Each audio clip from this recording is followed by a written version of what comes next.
He found the bus ticket. He found the money. He found the letter I wrote to myself, the one where I said I deserved to be loved. Amelia's voice didn't shake when she said it. It was flat, emptied out, like a woman who had already said goodbye to the version of herself that still believed in mercy. And then he smiled at me. That slow, cold smile. And I knew tonight was the night I was going to die. If this story already has you holding your breath, you are exactly where you need to be. Subscribe to this channel, follow every part until the very end, and drop a comment telling me what city you're watching from. I want to see how far this story travels. Her name was Amelia Brooks, and for exactly 731 days she had been disappearing. Not all at once. Not in any way that would make someone stop and call for help. She disappeared the way a candle disappears in a drafty room, slowly, quietly, without a single moment you could point to and say that was when the light went out. She disappeared in the small surrenders. The arguments she stopped finishing. The phone calls she stopped making. The mirror she stopped looking into because the woman staring back at her had eyes that frightened her, not because they looked broken, but because they looked used to it. 28 years old. 5 years of knowing Victor Hale. 2 of those years as his wife. And every single morning for 731 mornings, Amelia Brooks had opened her eyes in the master bedroom of their 42nd floor apartment in downtown Chicago and asked herself the same question before she even moved. Is he still asleep? Not good morning. Not what do I want for breakfast. Not what's beautiful about today. Just, is he still asleep? Because if he was still asleep, she had maybe 20 minutes. 20 minutes where the apartment belonged to her. 20 minutes where she could breathe without calibrating every exhale. She would slip out of bed like a woman diffusing something dangerous. She would move through the kitchen in her bare feet without making a sound, and she would stand at the floor-to-ceiling windows and look out at Chicago. Millions of people, millions of lives, and every single one of them moving freely through the city. And she would let herself feel something close to peace. Then she would hear him shift in the bedroom, and the 20 minutes would end. This was the life that looked from the outside like something women envied. The apartment cost more per month than most people earned in a year. The furniture was tasteful and expensive. The walk-in closet held clothes that still had their tags on clothes Victor had bought her, and then quietly noted she should wear like this, not like that with those shoes. Not those shoes, your hair down, not up. You look like you're trying too hard when you wear it up. The kitchen was always stocked because Victor liked the refrigerator full. The floors were always clean because Victor noticed everything. Everything. The neighbors in their building saw a woman who had it together. The doorman greeted her with warmth every time she passed through the lobby. The women in her former office, the one she had worked at for 4 years before Victor explained very calmly over a dinner she had cooked herself, that a wife of his position should not be commuting to a 9-to-5 like she was still the girl struggling to pay her rent. Those women had sent her flowers when she announced her resignation. So exciting, they said. You're so lucky. She had smiled when she read their messages. She had smiled, and then she had gone to the bathroom and sat on the edge of the tub and pressed both hands flat against her knees to stop them from shaking. Because she had not wanted to quit. She had loved that job. She had worked her way up from an administrative assistant to a junior coordinator in 4 years, while simultaneously taking night classes for her teaching certificate. Teaching was the dream, had always been the dream. She wanted a classroom. She wanted 20 small faces looking up at her asking questions. She wanted to be the person who answered them. She had 3 more courses left when she married Victor. 3 courses, and then she would have her certificate, and then everything she had worked toward since she was 19 years old would have finally been within reach. She never finished the courses. Victor had an explanation for that too. Very reasonable, very caring. Amelia, you're exhausted. You're spreading yourself thin. Let me take care of you. That's what I'm here for. You don't have to keep fighting for everything alone. That's what you have a husband for. Let me carry this. Trust me. She had trusted him. God help her, she had trusted him completely. She met Victor Hale on a Thursday afternoon in October 4.5 years ago in the lobby of a building she had gone to for a job interview she didn't get. She had walked out of that interview in her best blazer, the charcoal gray one she'd found at a consignment shop, for $12 with her folder of references in her hand and her smile still professionally in place. And the moment the elevator doors closed, she had let her head fall back against the wall and exhaled every single thing she'd been holding in. She was 23. She had $38 in her checking account. Her rent was 4 days overdue. Her mother was sick in a way that was going to get more expensive before it got better, and the job she had just interviewed for was going to pay enough to cover both the rent and the hospital copays, and they had said very politely that they would be in touch, which meant they were not going to call. She walked out of the building into a cold October wind and stood on the sidewalk and told herself out loud very quietly, "You are okay. You are going to figure this out." Victor was walking past at that exact moment. He slowed down. Most men in that situation would have kept moving. She was a stranger on a sidewalk talking to herself. But he stopped.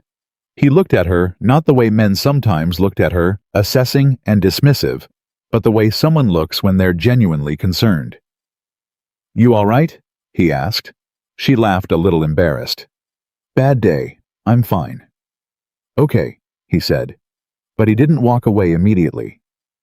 "For what it's worth, you look like someone who handles bad days really well." It was such a small thing to say. Such a simple thing. But it lodged somewhere in her chest because nobody had said anything like that to her in a very long time. Her mother was too sick to notice. Her friends were too busy surviving their own lives. And Amelia had been so deep in handling it that she had forgotten what it felt like to be seen. She didn't give him her number that day, but he had been getting coffee in the same building the next Thursday, and the Thursday after that. And eventually she realized it wasn't a coincidence. And instead of finding it unsettling, which looking back she understood it absolutely should have been, she found it romantic. He remembered everything she told him. Her mother's name, the classes she was taking, the age she was when she decided she wanted to teach. He sent her flowers when she had a hard week. Not showy arrangements, quiet ones. Simple ones. Like he was paying attention to what she actually liked instead of performing generosity for an audience. She fell in love with the attention first. Then she told herself the rest was love. The proposal came 11 months later, and by then, Amelia had reorganized her entire sense of self around Victor Hale. She told herself it was because he was good for her. Stabilizing. After years of treading water alone here, was a man with strong hands and a steady income and a way of looking at her that made her feel like the most important person in the room. She did not tell herself, could not have told herself not yet, that she had been so depleted by years of fighting alone that she had confused relief with love. That a man who offered to carry her burdens while simultaneously quietly becoming the one who defined which burdens were real, that man was not saving her. He was acquiring her. She said yes in a restaurant in River North surrounded by people who applauded, and she cried, and the tears were real. She was happy. She was certain she was happy. And if there was a small voice somewhere in the back of her mind that felt something more complicated, she buried it under the weight of his arms around her and his voice saying, "Finally, finally, you're mine." She buried it under mine. She didn't understand what that word meant to Victor yet. The first change was so small, she almost missed it. 6 weeks after the wedding, Victor mentioned not as an instruction, just conversationally over breakfast that her friend Rachel called while Amelia was in the shower. "I told her you'd call back," he said. "Though I mentioned you've been a little overwhelmed lately, she seemed to understand." Amelia frowned slightly. "I haven't been overwhelmed. You've seemed tired," he said, still reading his phone. "I was just protecting your time. You don't have to be available to everyone constantly." She called Rachel back that afternoon. Rachel was a little cool on the phone. Not obviously so, but something was slightly off. And Amelia would later understand that Victor had said something specific to Rachel. Not outright cruel, just placing a thought, a suggestion. "She's been a little fragile lately. I'm a bit worried about her, that kind of thing. He did it slowly, with all her friends, and eventually with her own mother, who had been too sick and too grateful for Victor's financial help during her treatment to question anything he said about her daughter. By the time Amelia realized she was isolated, she had no platform left from which to ask for help, because everyone Victor had spoken to already believed she was the problem. The controlling of money came next. Victor earned well, more than well, and he was generous in the way that wealthy controllers are generous completely visibly, in ways that made her feel watched. He bought her things. He paid for things. He told her when she expressed that she wanted her own income again that she sounded ungrateful. "Everything I have is ours," he said. "Why do you need a separate account?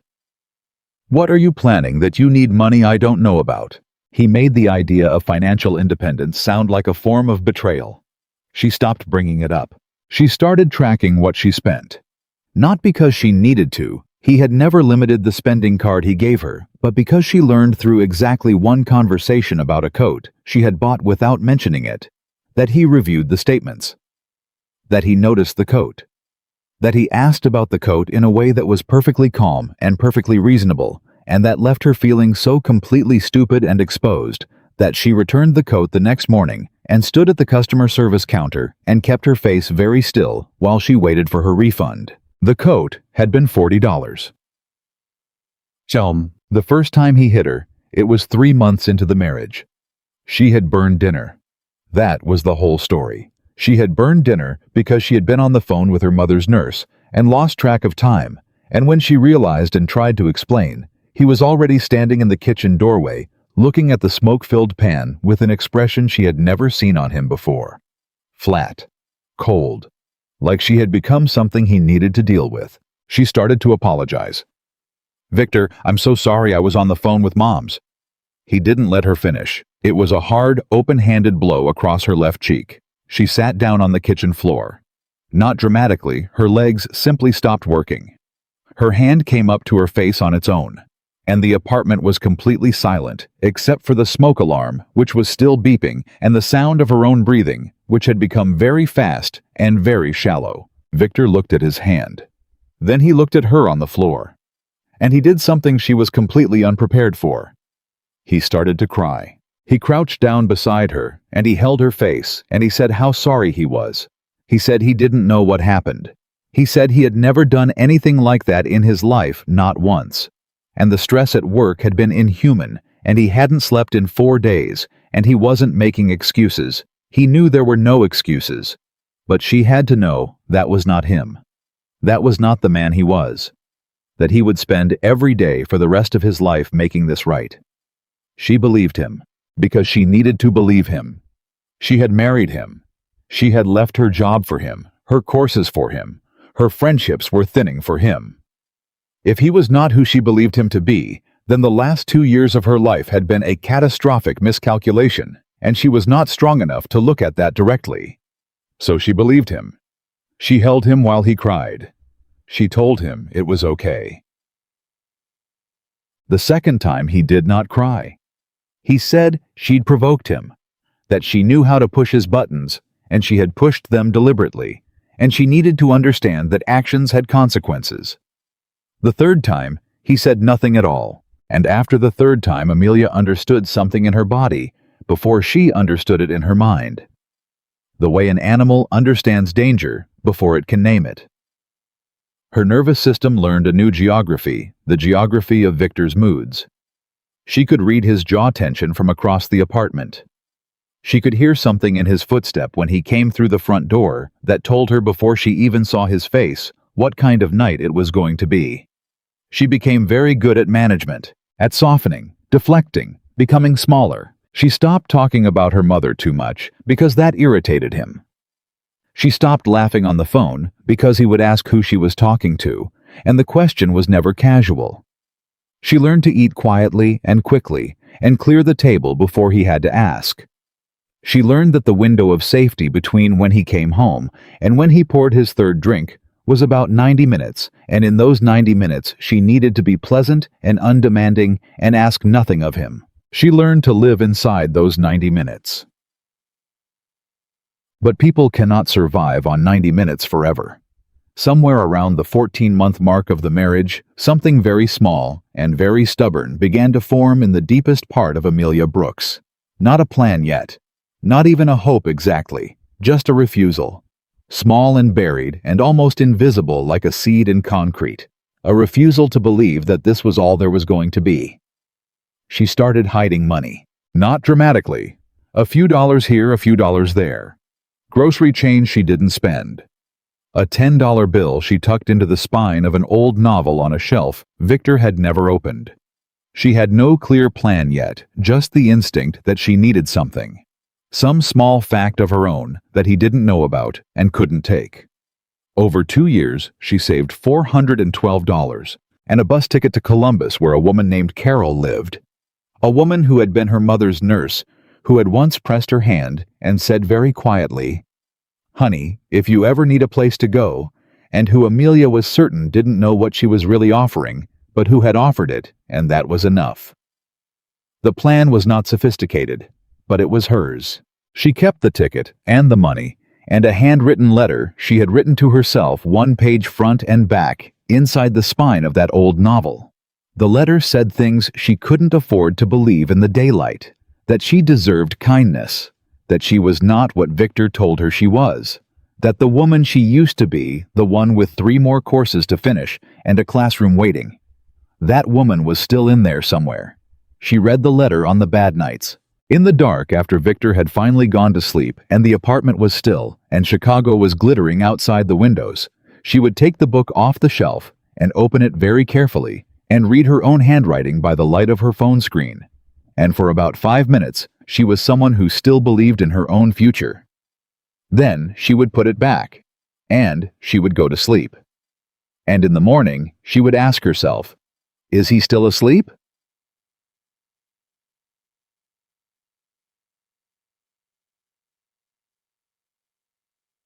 But Victor Hale had a secret that Amelia did not know, and that secret was going to change everything. Victor had been losing money for over a year. Not in any way his business contacts could see, not yet, but the losses were real and they were accelerating. He had always carried a quiet arrogance about risk. He believed he understood probability better than it actually could be understood. He believed he saw patterns. He bet on those patterns in private games and back rooms he would not have wanted his business associates to know he frequented, and for a period of time, he did well enough that the wins reinforced the belief. Then the pattern broke. By the time Amelia had been saving money for 14 months, Victor was carrying $800,000 in private debt to a man named Desmond Lyle. Desmond Lyle was not someone you borrowed money from casually. He was not a bank with processes and timelines. He operated in the part of Chicago's economic ecosystem that lived entirely off the record, and the interest he charged was the kind that didn't need to be spelled out because the people who failed to pay it understood the consequences without needing them explained. Victor had been performing normalcy while internally calculating how to survive this. He was out of time and out of options, and Amelia, in her quiet, careful way, had become part of the calculation. She didn't know this yet. She was still reading her letter on the bad nights. She was still counting her $412. She was still believing that Columbus was possible. The night it came apart was a Tuesday. Victor had been in the apartment all day, which was unusual. He didn't go to his office, didn't take his usual calls in the study with the door closed. He sat in the living room and drank coffee, and was so quiet that the silence itself felt like a threat. Amelia had moved through the day like a woman navigating a minefield, careful, deliberate speaking only when spoken to, making herself invisible in the way she had become expert at. He hadn't touched her yet, but she could feel it building the way you can feel weather building, not in anything you can see, but in the pressure of the air. That evening, while she was preparing dinner, she heard him moving through the rooms. She heard him in the hallway. Then she heard the unmistakable sound of pages being turned. She dropped the spatula. She walked to the hallway, and then Victor was standing at the bookshelf with the old novel in his hands, and the bus ticket was between two of his fingers, and the money was spread across the shelf in front of him, and the letter was unfolded in his other hand, and he was reading it. She watched his face while he read it. She watched his jaw tighten. She watched the muscle in his cheek do the thing it did. He looked up at her slowly. "When?" he said very quietly. "Were you going to tell me? Victor, when were you going to leave?" His voice was perfectly controlled. That was always the most frightening version, the controlled one. "How long have you been planning this? $412. You've been stealing from me." "It's not stealing that was grocery money, it was. You were taking money from this household and hiding it." He set the letter down. He set it down very deliberately. "You were writing notes to yourself about how you deserve better. About what I am." He paused. "Who have you told about this?" "Nobody." "Who are you going to call when you get to Columbus?" She went cold. She had not mentioned Columbus to anyone. "How do you know?" "I know everything about this apartment, Amelia." He took a step toward her. "I know every corner of your life. I know who you were going to call. I know what you think. And I know that you have been building something behind my back while I have been carrying this entire household, your mother's medical bills, your comfort, your—" "I just wanted to leave," she said. The words came out before she could stop them. "I just wanted to go." He crossed the distance between them faster than she could track. She backed against the wall. "You think you can leave?" He was very close now, very quiet. "You think I am going to let you walk out of here after everything I've given you? Everything you are is because of me. Please." Her voice was barely a sound. "I'm not going to tell anyone. I'll stay. I'll throw away the ticket." "You think I care about the ticket?" He grabbed her arm. Hard. Hard enough to leave something tomorrow. "You think this is about a bus ticket? You sat in my home and wrote letters to yourself about how you deserve better than me. Do you understand what that makes you?" She didn't answer. He let go of her arm and stepped back, and for one moment she thought it was going to stop there. She thought maybe tonight he would just be cold and furious, and in the morning it would compress itself back into the familiar routine. But then he looked at the letter again. He picked it up. He read a line from it out loud. The line she had written to herself on the worst night of the worst month. The most private line. The one that said, "You are not what he says you are. You are still a person. You are still worth something." He read it out loud in a voice that made it sound ridiculous, and something cracked, not in him, in her. "Stop," she said. He didn't stop. He kept reading slower now in that mocking cadence. "Stop." Louder.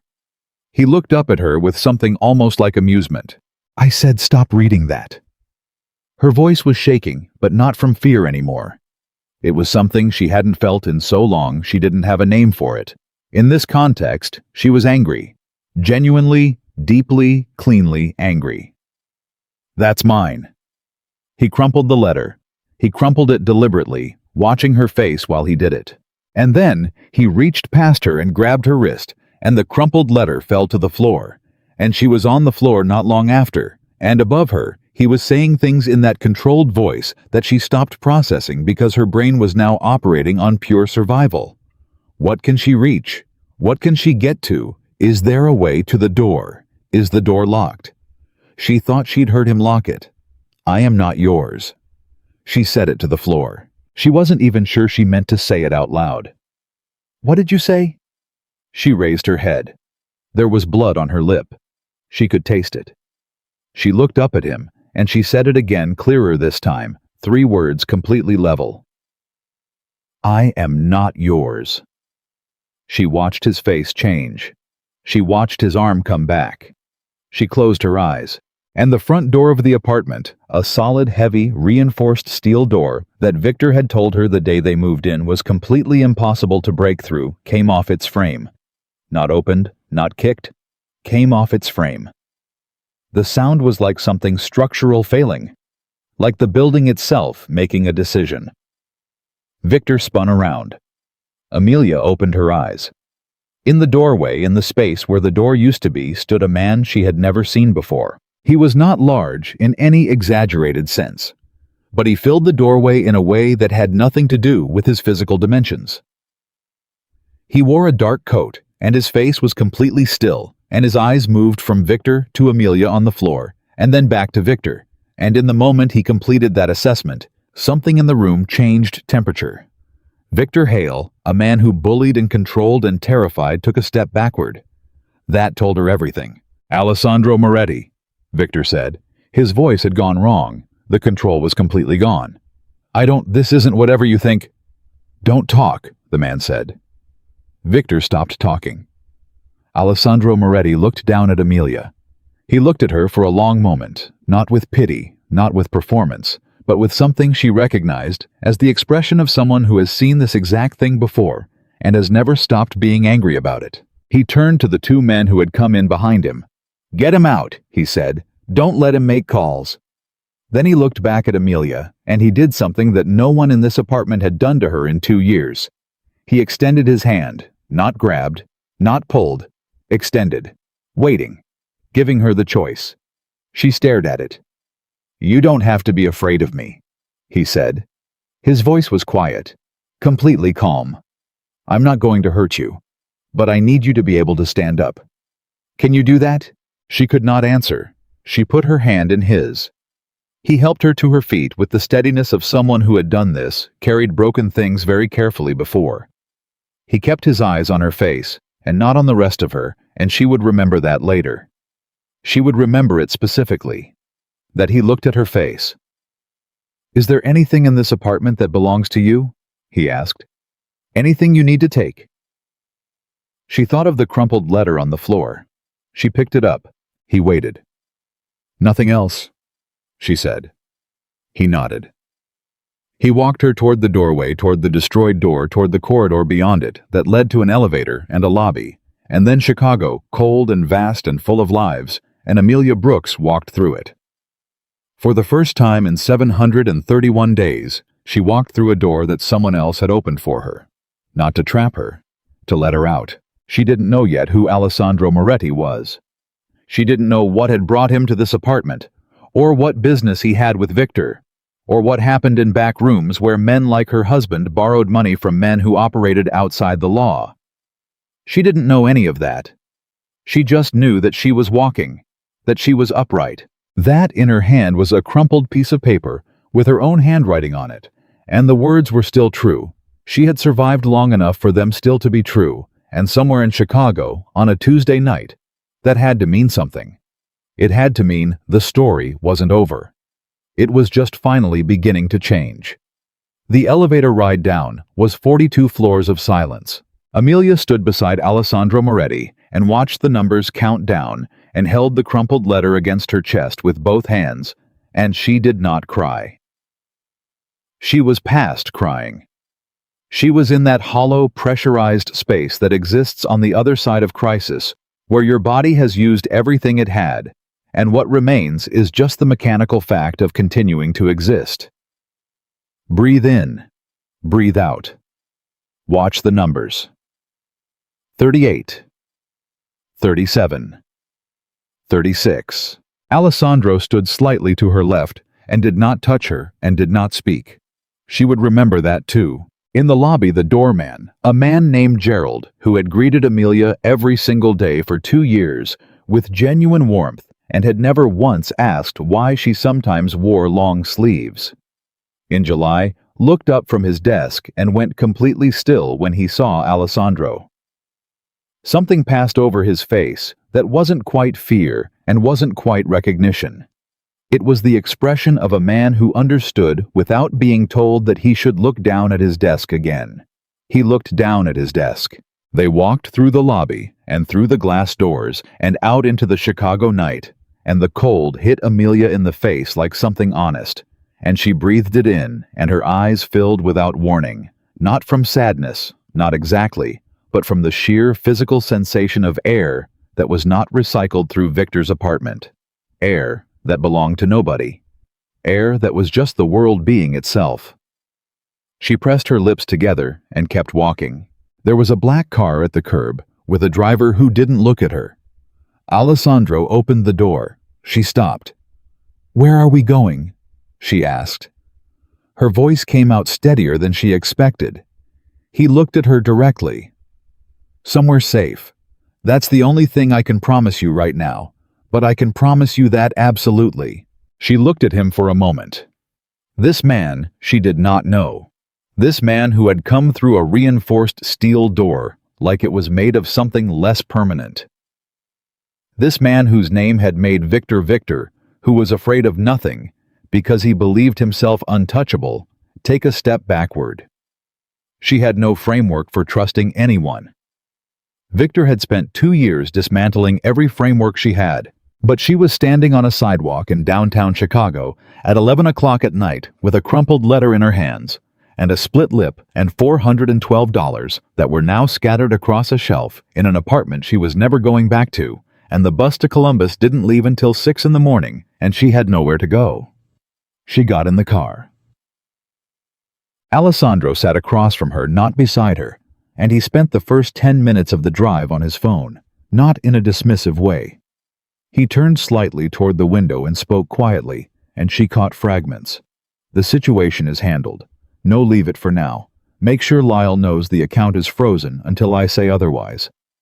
He ended the call and put the phone in his jacket pocket and looked at her. "You're hurt," he said. "I'm okay." "That's not what I said." She looked at him. "I know what you said." Something shifted slightly in his expression. Not quite a reaction, more like an acknowledgement. He reached forward and pressed a button on the console between them and the partition between them, and the driver slid up. "There's a doctor at the estate," he said. "Not a hospital. I understand if that matters to you. Hospitals ask questions, and right now the questions might be complicated. But if you'd rather have a hospital, we can do that instead. Your choice." She thought about hospitals, about waiting rooms, about forms asking for emergency contacts, about the fact that the only people listed as her emergency contacts were Victor's business associates because Victor had suggested it that way 2 years ago, and she had let it happen. "The doctor is fine," she said. He nodded. A silence settled. It wasn't comfortable exactly, but it wasn't hostile. It was the silence of two people who were both in their separate ways assessing. "You knew who he was," she said finally. "Victor, you came there because of him, not because of me." "Yes." "So what changed?" Alessandro was quiet for a moment. Not evasive thinking. She had the sense that he was someone who chose his words precisely not from calculation, but from a genuine belief that imprecision caused damage. "I've been tracking your husband's debts for 6 weeks, he said. "He borrowed money from a man in my network, a significant amount. He's been avoiding every conversation about repayment and using other leverage to buy himself time." He paused. "When we entered the apartment, I expected to find a man making a bad situation worse by running. I did not expect to find what I found." "What did you find?" He looked at her steadily. "I found you on the floor." She looked down at the letter in her hands. "How long?" he asked. She knew what he was asking. 2 years of marriage. Before that..." She stopped. "Before that, I thought he was a different person. I think he probably was a little. Or, I think I was very willing to believe what I needed to believe." "That's not a failure of judgment," he said. "That's what they count on." She looked up. "People like your husband," he said with a flatness that suggested he was not generalizing but speaking from a taxonomy he had studied. "They select carefully. They look for someone with genuine strength, intelligence, resilience, empathy, because those qualities are useful. And then they spend years convincing that person their strength is actually weakness. It's a very specific kind of cruelty." Amelia said nothing for a moment. "You sound like you've seen it before," she said. He turned and looked out the window. "Yes," he said, "I have." He didn't say anything else about it, and she didn't push. But the way he said it, the flatness that wasn't coldness, but something older than cold, told her there was a story there. A long one. One that maybe explained why a man who operated in the shadows of Chicago's worst corners had come through a door he had no personal reason to open. She held that thought carefully and said nothing. The estate was 40 minutes outside the city, and it was not what she expected. Not that she had expected anything specifically, but if she had tried to imagine what the private property of a man like Alessandro Moretti looked like, she probably would have imagined something aggressive, something designed to announce power. What she found instead was quiet. The house was large but not showy. The grounds were dark and she couldn't see much, but the interior when they walked in was warm in the literal sense, actual warmth, like someone had kept the heat running specifically against the possibility of someone arriving cold. There were books, a lot of books, on shelves that covered the better part of 2 walls in the main room, organized in a way that suggested they were actually read and not curated. A woman was waiting in the main room, early 60s, sharp eyes. She introduced herself as Elena without explaining who she was to Alessandro, and Amelia quickly understood that Elena did not explain herself to anyone because she didn't need to. "The doctor is in the second room on the right," Elena said to Amelia, and then to Alessandro. "You kitchen."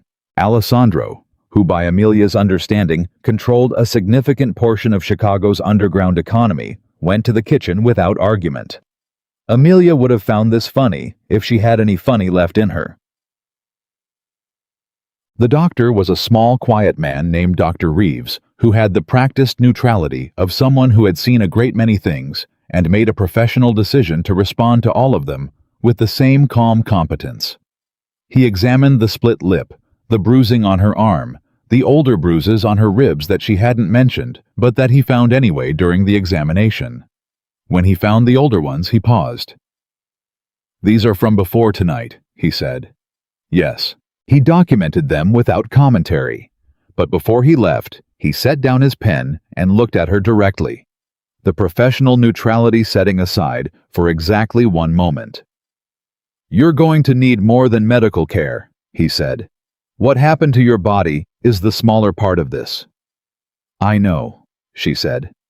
"Good." He picked up his bag. "That means you have a head start." She sat alone in the room after he left. The pain in her face had settled into something dull and persistent. Her ribs ached. Her wrist where Victor had grabbed her had a bruise forming that was going to be spectacular by morning. She looked at the crumpled letter in her hands. She smoothed it out as best she could against her knee. The paper was wrinkled beyond recovery, some of the words blurred where the fold lines had pressed into the ink. But she could still read it. She read the line she had written on the worst night: "You are still a person. You are still worth something." And this time, in this room, in this house that was not Victor's, she let herself cry. Not dramatically, not the way it looks in movies. Just her face crumpling and her shoulders coming forward, and the kind of weeping that doesn't have any performance in it because there's no one watching and nothing to manage. She cried for about 4 minutes, then she stopped. She wiped her face with the back of her hand. She folded the letter again carefully this time, and she put it in the pocket of her shirt close to her chest. She stood up. She walked out. Elena was in the hallway, waiting with the particular patience of someone who had waited for many things. "Are you hungry?" Elena asked. Amelia started to say no automatically, the automatic response of 2 years of making herself as unneedy as possible. She stopped. "Yes," she said. "Actually, yes, I am." Something that wasn't quite a smile crossed Elena's face. "Good," she said, and led her to the kitchen. Alessandro was at the kitchen table with a cup of coffee and what looked like a significant amount of paperwork spread in front of him, which he gathered and set aside when they walked in without being asked and without drawing attention to the gesture.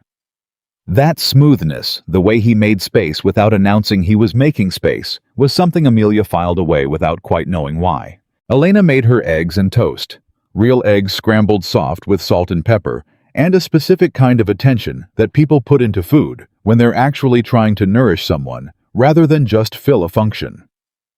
Amelia ate at the kitchen table while Alessandro drank his coffee and didn't make her feel watched, which was harder than it sounds, because there were only 3 people in the room and 2 of them weren't eating.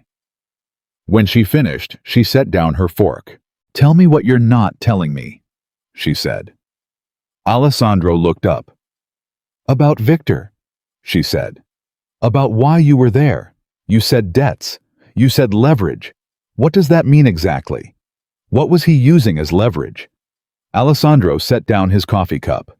He looked at Elena briefly. Elena picked up Amelia's plate and walked to the sink and became very busy with something at the far end of the kitchen. Victor owed Desmond Lyle $800,000, Alessandro said. Lyle operates in my network, not for me, adjacent to me, and he had been extending the debt on the understanding that Victor would provide certain information about a shipping operation Victor's company manages. He paused. Information that, if it reached the wrong people, could have significantly complicated my business. So Victor was selling information about your operation, Amelia said, to avoid paying his debt.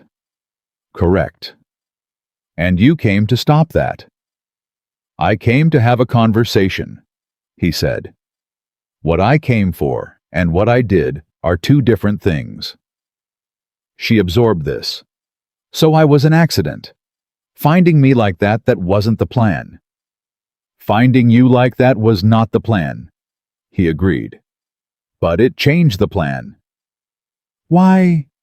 He was quiet for a moment, not avoiding the question sitting inside it. Because there are things I will not walk past, he said finally. Regardless of what brought me to the door, it was not an elaborate explanation. But something about its simplicity made it land harder than something more constructed would have. She believed him, not because she had any particularly good reason to trust a man she had known for 3 hours, but because she was reading something in him that she had spent 2 years learning to read in people. Victor had taught her to read danger in human beings with extraordinary precision. And what she was reading in Alessandro Moretti was not danger toward her. What she was reading was something that looked from a distance almost like guilt. Old guilt. The kind that has been living in someone for a very long time and has become part of their furniture. Your mother, she said. He looked at her quickly. A real reaction, the first fully unguarded one she'd seen from him. In the car, she said, you said people like your husband they select carefully. You said it like someone who learned that from the inside, not from watching it happen to someone else. The kitchen was very quiet. Elena had stopped moving at the sink. Alessandro picked up his coffee cup and found it empty and set it back down. My father, he said, was a very charming man, publicly. Everyone loved him. He was the kind of person who could walk into a room and make everyone in it feel like the most important person he'd spoken to all week. He paused. At home, he was something else. My mother spent 18 years believing that if she were just better, quieter, more careful, that eventually he would become the person everyone else saw. Amelia said nothing. She was wrong, he said. And I was 12 years old, and I was not able to do anything about it. And then I was 16, and I had enough size and enough rage, and I did something about it in the only way I knew how.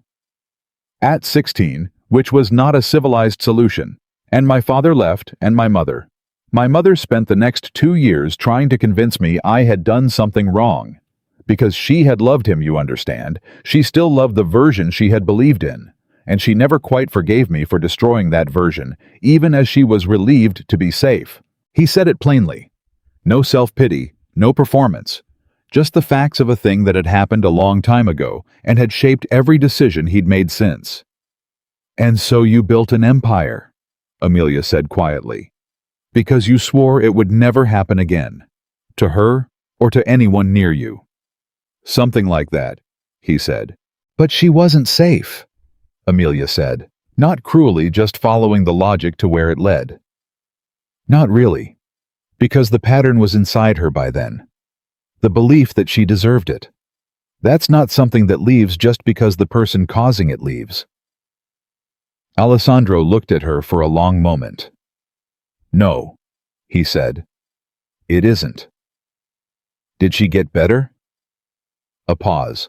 She died, he said, when I was 24. She wasn't sick. She just stopped. Stopped eating enough, stopped going out, stopped calling. Stopped wanting things. And I was 24, and I had money by then, and an entire organization, and I could have moved mountains, and I could not make her want to stay. Amelia felt something very quiet and very heavy settle in the room. "I'm sorry," she said. "I know," he said. And the way he said it, not thank you, not a deflection, just I know, an acknowledgement that she meant, it made her understand that he was not a man who accepted false comfort, and that he was accepting hers as genuine. Tiens, Elena showed her to a room at 11:30. Clean, warm, with a window that looked out at nothing she could see in the dark. There were clothes on the chair, not elaborate, just practical things in approximately her size, and she didn't ask where they came from. She changed. She stood at the window in the dark for a while. Chicago was somewhere behind the trees, its glow painting the horizon a dull amber. She had left with nothing. The bus ticket was in that apartment. The $412 were on that shelf. Her teaching textbooks, the 3 she had kept from her unfinished courses, which Victor had mocked but never thrown away, were on a shelf she would probably never see again. Her mother's photograph from her bedside table. The small ceramic mug she had bought herself at a street fair 4 years ago that said, "You've got this," in faded blue letters, which she had kept on her desk through every hard morning, and which Victor had once picked up and looked at and set back down with an expression that made her feel ridiculous for owning. She had left with a crumpled letter and the clothes she was wearing. She put her hand in her shirt pocket. The letter was there. She thought about what she had said to Alessandro about his mother. The pattern was inside her by then. She knew that was true because she could feel the pattern inside herself, could feel the way her mind still wanted to make excuses, still wanted to ask whether she had done something to bring this on, whether the bus ticket had been a provocation, whether if she had just been more careful, more patient, found a different moment, whether it could have been avoided. She recognized those thoughts now. She recognized them as Victor's thoughts still running in her head like a program she hadn't uninstalled. She pressed her hand flat against her sternum and felt her own heartbeat. "You are still a person," she thought. "You are still worth something." She had written those words for the worst nights. This was not the worst night.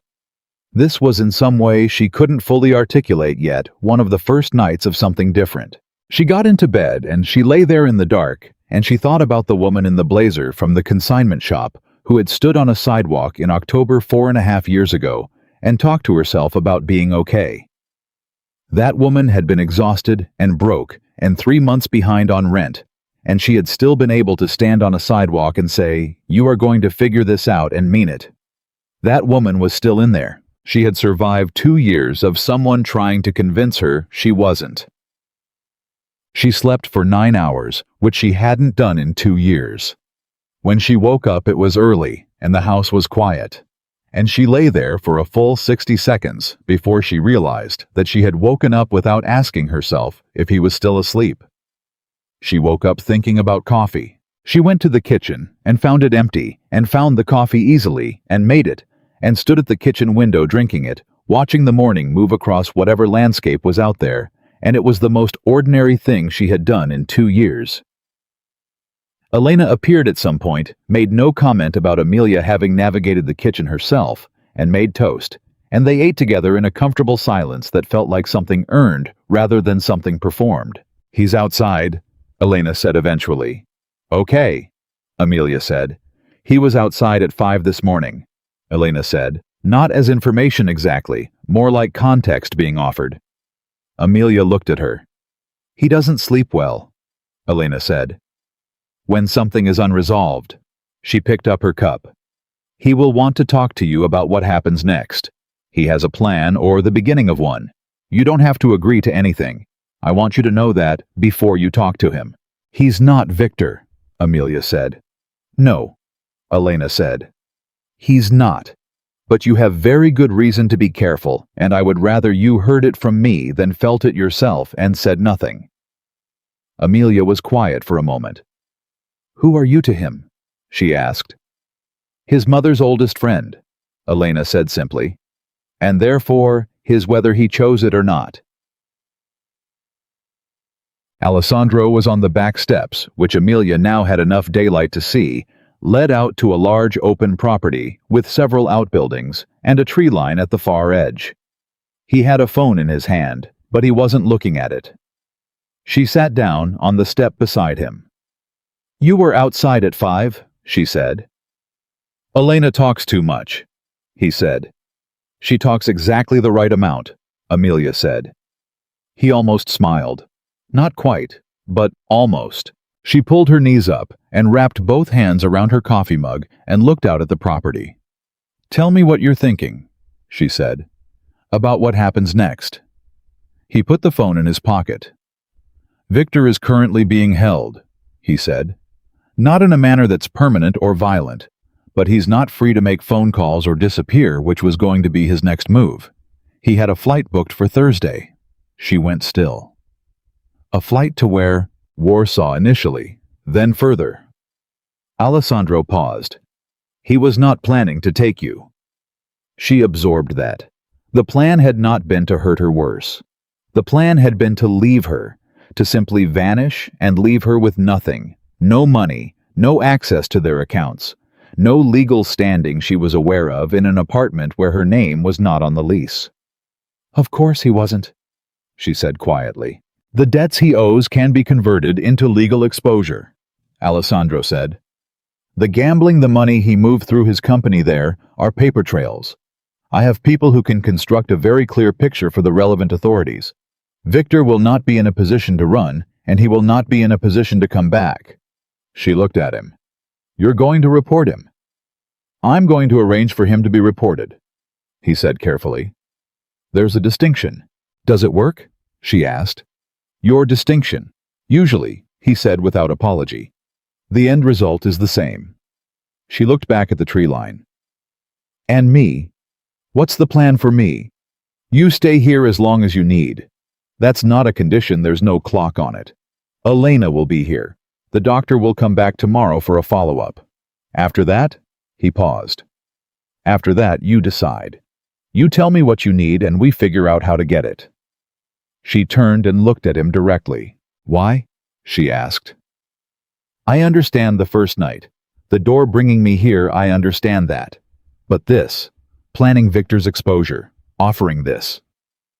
She gestured at the house at the morning, at the fact of someone asking what she needed. "Why does this involve you?" "Victor is handled. You got what you came for. Your operation is protected. You could have dropped me at a shelter, and that would have been more than most people do." Alessandro was quiet for a long moment. "Do you want the strategic answer or the honest one?" he said.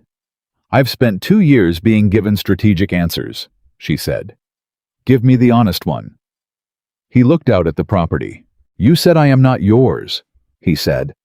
On the floor, with a split lip and nowhere to go and no reason to believe anything was going to be different. He paused. "I've known a lot of people in a lot of terrible situations. I have almost never seen someone find the bottom of themselves like that and come up with something that clean, something that certain." He turned his head and looked at her. "I didn't want to put someone like that in a shelter and walk away." The morning was very bright now. Amelia held her coffee mug and sat with what he'd said and tried to decide how it made her feel. 2 years of learning to be afraid of what people wanted from her had built something inside her that didn't dissolve overnight. But what she could read in him, what she had been reading since the lobby, since the car, since the kitchen table at midnight, was not the pressure of someone who wanted something from her. It was the careful, practiced patience of someone who understood what it meant to hold a fragile thing without grasping it. "I need to call my mother," she said. "Elena has a phone you can use. It's not traceable. I need to finish my teaching certification. I have 3 more courses. Tell me which institution. We'll find out what's available."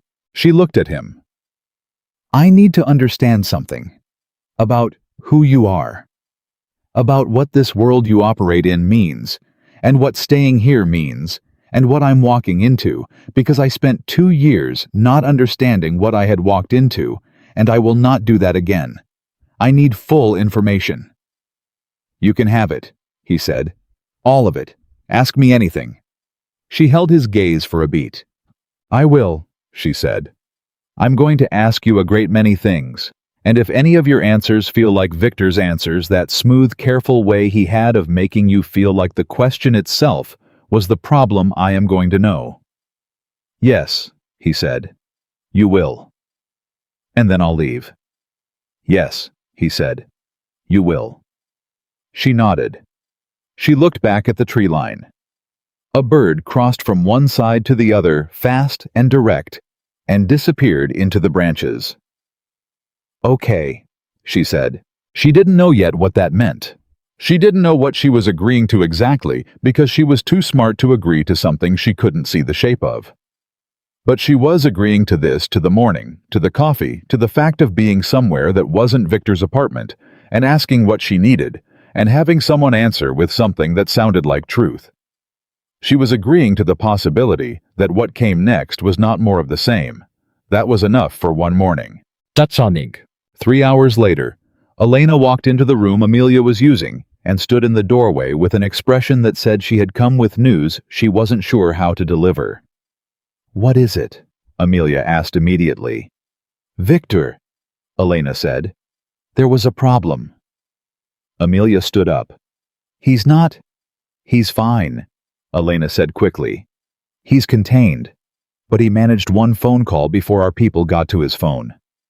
She paused. He called his lawyer. Okay, Amelia said. The lawyer represents several of Desmond Lyle's interests, Elena said, and he told Lyle that you were here. The room went cold. Lyle knows I'm here, Amelia said. Yes? And Lyle is not Alessandro's friend, Elena said carefully. He's been in Alessandro's network because it was convenient, but the situation with Victor has made things less convenient, and Lyle is the kind of man who... She stopped. Amelia looked at her steadily. Who uses available leverage? She finished. Elena's expression confirmed it. Something crystallized in Amelia's chest. Not fear, she recognized fear. She had been living inside it for 2 years, and this was something different. This was clarity. The stripped-down, terrifying simplicity of understanding the problem completely. She had been moved from one dangerous situation into the edge of another one, and the woman who had spent 2 years managing danger from inside it understood better than most that information was the only thing that actually protected you. Where is Alessandro? She asked. On the phone. He knows. I need to talk to him. I know, Elena said. Come. She followed Elena down the hallway, and the morning that had felt like the beginning of something different was still the beginning of something different. It was just that the thing it was beginning was more complicated than she had understood when she was sitting on the back steps with her coffee. She had thought she was walking away from the dangerous part. She was only now beginning to understand that she had been standing in the middle of it all along. But here was the difference between this and 2 years ago. This time she wasn't alone. This time she was walking toward the problem instead of hiding from it. And that, small as it was, incomplete as it was not nothing. That was the beginning of everything. Alessandro was already off the phone when Amelia walked in. He was standing at the far side of the room with his back to the door, and she could tell from the set of his shoulders that particular stillness that wasn't calm, but was the thing that existed just before calm, the place where a person is holding themselves very tightly together, that the call had not been good. He turned when he heard her. You already know, he said. It wasn't a question. Elena told me. She stopped in the middle of the room. How bad is it? He looked at her for a moment, and she appreciated that he didn't reach for reassurance first. He thought about the honest answer, and then he gave it to her. Lyle is unpredictable, he said. That's the honest assessment. He's not stupid. He's not going to move on my property directly, not without significant provocation. But he now has something he didn't have yesterday, which is information. And information in his hands has a way of becoming pressure. Pressure on you, she said. Because of me. Pressure on a situation, he said carefully. Don't reorganize this into something that belongs to you. This is Lyle and Victor and a debt that predates you by 18 months. But I'm the variable that changed the math. He didn't answer immediately, which was its own answer. What does he want? She asked. What Lyle always wants: advantage. He wants to know that this situation, Victor's exposure, the evidence I've been building, the conversation I interrupted Tuesday night, he wants to know that none of it points back at him. He loaned Victor money. Victor used my operation as collateral without my knowledge. Lyle is aware that if Victor's legal situation becomes public, some of the documentation might include the terms of their arrangement. So he's not worried about me, she said.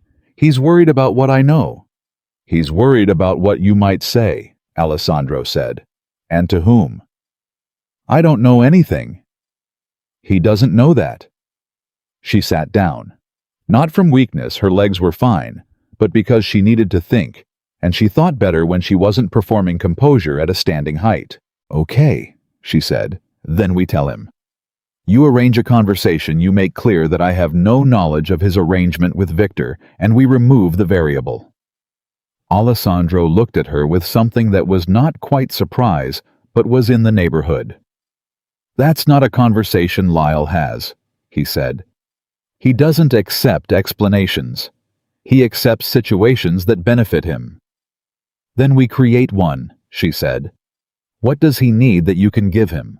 Amelia. I spent 2 years managing a man who used fear as currency, she said. I understand how these negotiations work. Tell me what he needs. Alessandro was quiet for a moment. She could see him recalibrating not his position, but his understanding of her. She had done it to him twice now, said something that revealed a mind operating at a different register than he'd expected. She could see him adjusting. Good, she thought. Let him adjust. The shipping documentation, he said finally. Victor was going to give him access to the manifest records of 3 shipments passing through my company's legitimate freight operation. Access that would let Lyle move product through a clean channel. And you're not going to give him that. Under no circumstances. What can you give him instead? He sat down across from her, and she recognized the shift in the conversation from crisis management to actual problem solving as a different kind of interaction than she'd had with him before. This was 2 people thinking together, equals or close enough. There's a competing operation in Milwaukee, he said slowly. Lyle has wanted a foothold there for 2 years. I've been blocking it because it complicates my routes. If I removed that complication, you give him what he actually wants, she said, instead of what he was trying to take, and he has no reason to use me as leverage because the leverage is worth less than the thing you're offering. He looked at her for a long beat. Yes, he said. Make the call, she said. He pulled out his phone. Yeah. The call with Lyle took 11 minutes. Amelia sat in the kitchen with Elena and listened to the silence of the house and did not ask Elena what was happening because Elena would have told her if there was anything to tell. Instead, she drank more coffee and watched Elena move around the kitchen with the efficiency of someone who managed complexity by keeping her hands busy, and she thought about the fact that 48 hours ago, she had been on the floor of her own apartment, believing she was going to die there. 48 hours. It did not feel like the same life. Alessandro came in when the call was finished. He sat down at the kitchen table without pouring himself anything and looked at his hands for a moment. Well, Elena said. He accepted, Alessandro said. Of course he did, Elena said in the tone of a woman who had never found Desmond Lyle particularly impressive. She set a cup of coffee in front of Alessandro without being asked and went back to what she was doing. Amelia looked at Alessandro. Is it over? Lyle is over, he said. Victor is. Victor is a separate matter. His lawyer is moving.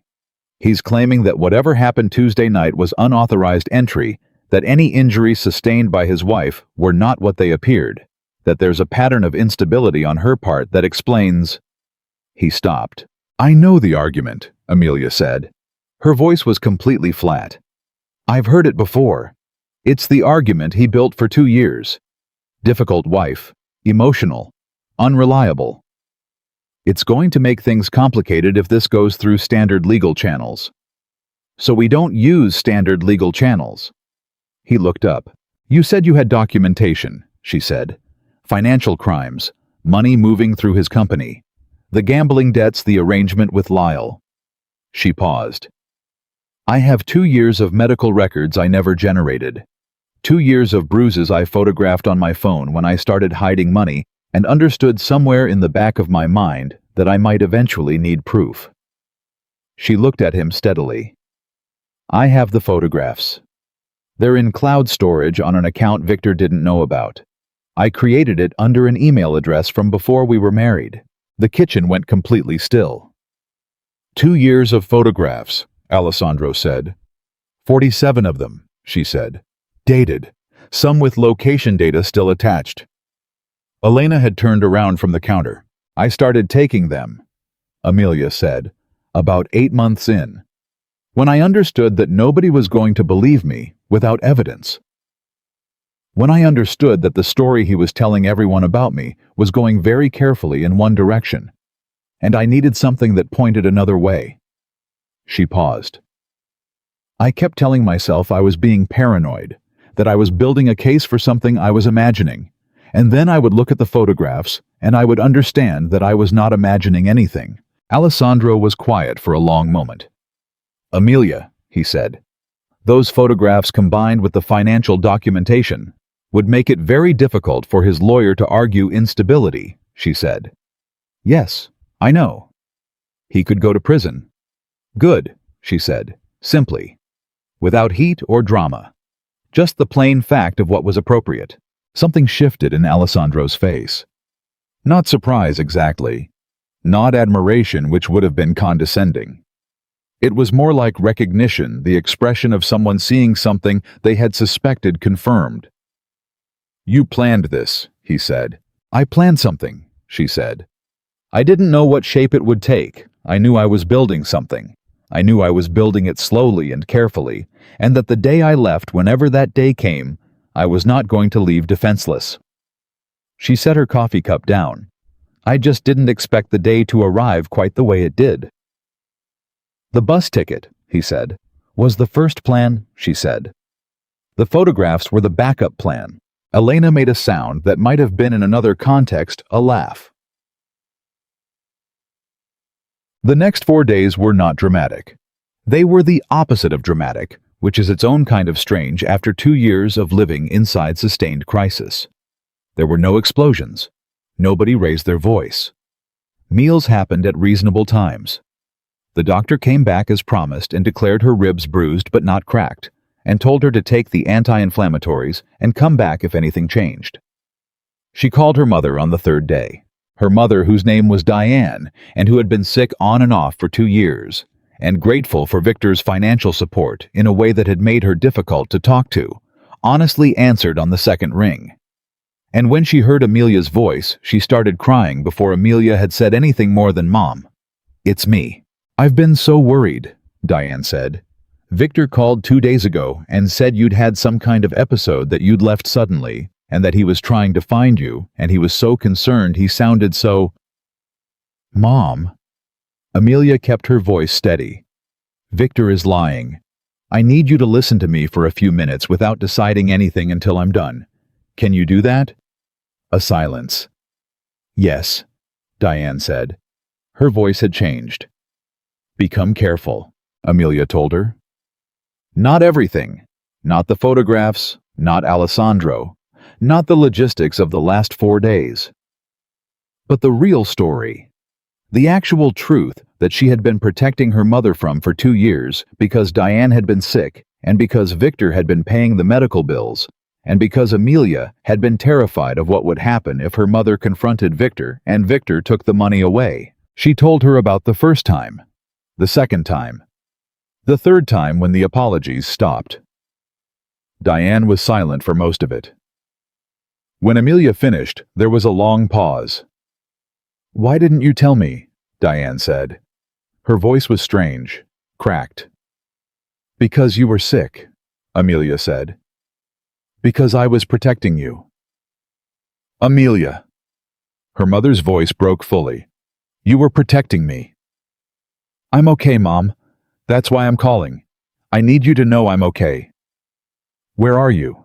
Somewhere safe. I'll tell you more when I can. But I needed you to hear my voice and know that I'm safe and that what Victor says is not what happened. Another silence. I knew something was wrong, Diane said quietly. I kept telling myself I was being an anxious mother, that you had a good life now that I shouldn't interfere, that Victor was... She stopped. He was so kind to me, Amelia. He paid for the treatments. He always asked after me. I know, Amelia said. That was intentional, wasn't it? Diane said, slowly, working it out. Making himself indispensable to me, so I wouldn't listen if you said anything. The clarity in her mother's voice, arriving late, but arriving fully, was one of the most painful things Amelia had heard in 2 years, because it meant her mother had been used to, had been a prop in the same story, and she hadn't known. It doesn't matter now, Amelia said. It's done. What matters is what comes next. What comes next? I don't know yet exactly, Amelia said honestly, but I know it's better. She found Alessandro in what functioned as his office on the 4th morning, surrounded by the kind of controlled paper chaos that indicated a mind working at full speed. He looked up when she appeared in the doorway, and she registered that he did not look surprised or guarded the way Victor would have looked if she'd walked in on him, working as though her presence was an intrusion that required management. He just looked up. I want to see the documentation, she said. On Victor. Everything you have. He sat back. Why? Because it's about my life, she said. And I am done letting other people manage things about my life without my full understanding of what's happening. He considered that for exactly 1 beat. Close the door, he said. She did. He spread it out for her over the next 2 hours. The paper trail of Victor's financial dealings, the gambling records, the documentation of money moved through his company's freight accounts, the communications between Victor and Lyle that his people had accessed. She read through everything carefully and asked questions when she didn't understand something, and Alessandro answered without condescension and without impatience, and at the end of 2 hours, she sat back and looked at the ceiling for a moment. He was going to use the freight operation as a laundry for Lyle's product, she said. That was the plan. The debt was never going to be repaid in cash. He was going to pay it by making his company a vehicle for criminal logistics. Yes. And his lawyer, the one Lyle recommended, was going to protect both of them at once, because they were both on the hook. Yes. So when you came Tuesday night, it wasn't just about getting information. You were closing the whole thing down. Victor, the freight scheme, the Lyle connection. Yes. She looked at him. And the money. The debt Victor owes Lyle. If Victor is prosecuted, what happens to it? It disappears, he said. Lyle can't collect a debt in court that he can't legally explain. So Lyle took the Milwaukee deal partly because it was better than losing $800,000 in a prosecution. Lyle is pragmatic, Alessandro said. When you give him a better option, he takes it. She was quiet for a moment. You're very good at this, she said. At what? Managing systems, she said. Seeing how the pieces fit. Understanding what people actually want versus what they say they want. She paused. Victor was good at that too, in the beginning. Alessandro held her gaze. Is that a warning? It's an observation, she said. I'm noting the similarity so that I can notice where the differences are. Fair, he said. Victor used what he knew about people to take from them, she said. Everything I've seen you do, the Lyle deal, the way you handled Tuesday night, this. She gestured at the documents. You use it to contain damage, to protect. Usually, he said. Why usually? He was quiet for a moment. Because I'm not a good man in any simple sense of that phrase. What I do and how I do it, the organization I run, the methods I use, they're not clean. I've made decisions that hurt people. Not people like you, but... He paused. There's no clean version of this life. I gave up on the clean version when I was 16 and solved a problem the only way I knew. Your father, she said. I put him in the hospital, Alessandro said plainly.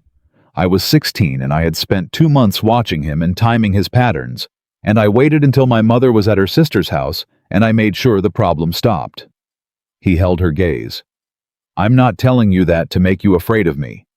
I'm telling you because you said you wanted full information and you deserve to have it." She absorbed this. "Did it stop?" she asked. "He never came back," Alessandro said. "So, in the most practical sense, yes." "And do you regret it?" A pause. "I regret that I was 16, and it was the only solution I could construct," he said. "I don't regret stopping it." She nodded slowly. She was not frightened by this. She understood that probably said something about her about what 2 years of real cruelty had done to her sense of scale. A 16-year-old boy protecting his mother did not read as threatening to a woman who understood what he'd been protecting her from. "Your mother," she said quietly. "You told me she died when you were 24, that she stopped wanting things." She looked at him carefully. Did she ever say that she understood what you'd done for her?" His jaw shifted slightly. "No," he said. "She never quite. She was grateful to be safe. I believe that. But she had loved him for 20 years, and I had taken that from her, and gratitude and grief are very hard to hold at the same time." "I'm sorry," she said. "You said that before." "I meant it before too," she said. "I'm saying it again." He looked at her for a moment with an expression she was only beginning to understand how to read, complex and carefully managed, but not artificial. Not the performed emotion Victor had wielded like a tool. Something real and imperfectly contained. "You're going to be fine," he said. Not as reassurance as an assessment. The way someone says something they've studied and concluded. "I know," she said. And she meant it in the same register. Not bravado, not optimism.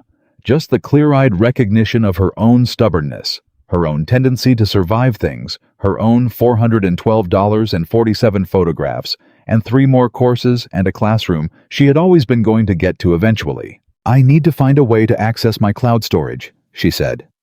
"I need to pull the photographs and get them to your legal contact before Victor's lawyer builds any more of his narrative." Alessandro was already reaching for his phone. "I'll get someone in here this afternoon," he said. "And I need to talk to whoever is handling the criminal exposure. Not through you directly. I need to be the one giving the statement." He lowered the phone slightly.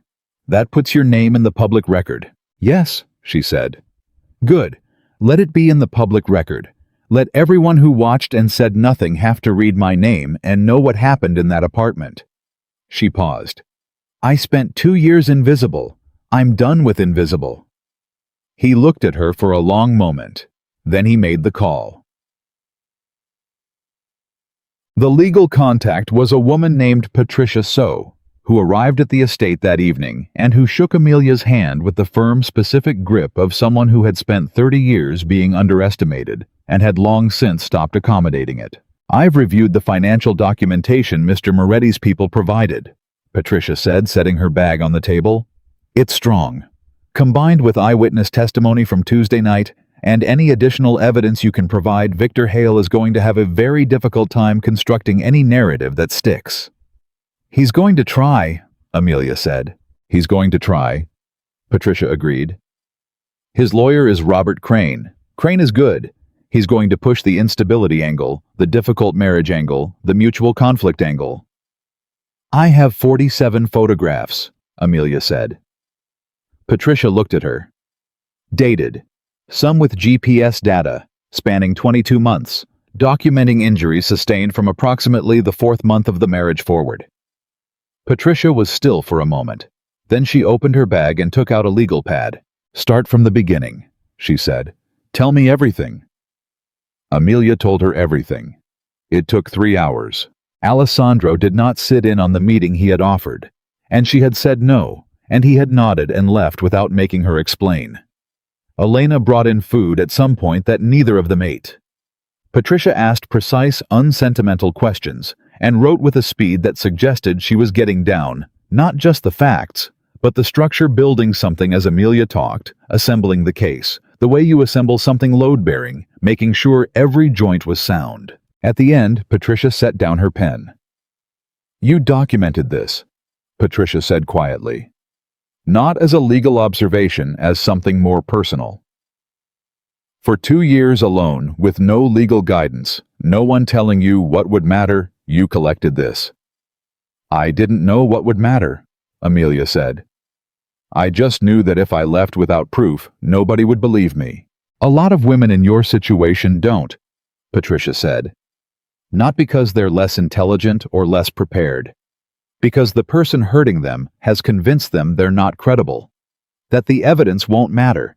That they'll be disbelieved anyway, so why bother? He tried that, Amelia said. It almost worked. What stopped it? Amelia thought about the letter. About the book. About the 5 minutes in the dark with her phone screen. I kept writing to myself, she said. When I couldn't believe it out loud, I wrote it down. And sometimes I read what I'd written, and it was enough to get through the next day. Patricia looked at her for a long moment. You're going to be a very effective witness, she said. The call came at 10:15 that night. Amelia was in her room reading an actual book taken from the shelves in the main room with Alessandro's gestured permission, a novel she had wanted to read for 2 years and never had, because Victor found literary fiction pretentious when she heard Elena's voice in the hallway change register. She was at the door before Elena knocked. What happened? Elena's face was doing something careful. Victor made bail, she said. Crane moved faster than anyone expected. There was a hearing this afternoon that we weren't informed of in time. He's out, Amelia said. He's out, Elena said. Alessandro is on the phone with Patricia now. The condition of his bail is that he makes no contact with you and stays within Cook County. His passport was surrendered. He had a second one, Amelia said immediately. Elena stared at her. Victor has a second passport, Amelia said. Under his mother's maiden name. He got it 3 years ago. I saw the paperwork once, and he told me it was for a business situation that required a different... She stopped. I didn't understand what it meant at the time. I understand it now. She was already moving toward the hallway. Alessandro, she called. He appeared from the office doorway, phone still in hand. I heard, he said. He has a second passport, she said. Stern, his mother's maiden name was Stern Victor Stern. That's what it'll be under. He was not planning to stay in Cook County. He was never planning to stay. Alessandro was already back on the phone. Patricia, change of information. He repeated what Amelia had said. He listened for a moment. Tonight, if possible. Yes. He hung up. She's calling the judge's clerk. If they can confirm the second passport, the bail terms get revoked, Amelia finished. If he's already moving, Alessandro said carefully, there's a window. How big is the window? He looked at her steadily. Small. The next 40 minutes were the longest Amelia had spent since Tuesday night. She sat in the kitchen, and Elena sat across from her, and nobody pretended that this was fine, or that the outcome was certain. Alessandro moved between the office and the kitchen with the controlled urgency of someone managing multiple fast-moving pieces, and she tracked him not out of dependence, but because he was the conduit for information, and she was done being kept from information. At 11:02, his phone rang. He answered, listened for 30 seconds, and looked at Amelia. They found him at O'Hare, he said. International Terminal. The second passport confirmed. He paused. He's not going anywhere. Amelia let out a breath she had been holding for 40 minutes. She put both hands flat on the table, the solid, ordinary kitchen table. She pressed her palms down and felt the grain of the wood and thought about the fact that Victor Hale, who had spent 2 years telling her she was nothing, had just been caught running from her. He had been caught running from her. Okay, she said quietly. Okay, Alessandro echoed. Elena got up and put the kettle on, because Elena's response to crisis resolution was apparently hot beverages, and Amelia found this so deeply normal and human that she felt something loosen in her chest that she hadn't known was still held tight. She looked at Alessandro across the kitchen. He's going to try again, she said. When the trial comes, he's going to try to tell the story his way. Let him try, Alessandro said. You have 47 photographs, and Patricia so. And a very good memory, she said. And a very good memory, he agreed. She looked at her hands on the table. The bruise on her wrist had gone through its colors, the spectacular purple she had predicted, and was starting to yellow at the edges. Bodies were extraordinary that way, she thought. The way they processed damage visibly, and then quietly, steadily went about the business of repair. I want to start my courses again, she said. He didn't react with surprise. I'll make calls tomorrow. I want to do it myself, she said. I want to call the university and explain the situation and enroll myself. I appreciate the offer, but I need to do this part myself. He nodded. Of course. I might need help with... She stopped. Actually, no. I think I've got it. He looked at her with that expression she was beginning to recognize as Alessandro Moretti's version of warmth, not soft, not demonstrative, but present. Fully present. You've had it this whole time, he said. You just needed the space to use it. She looked at him. She thought about what it meant to be seen accurately.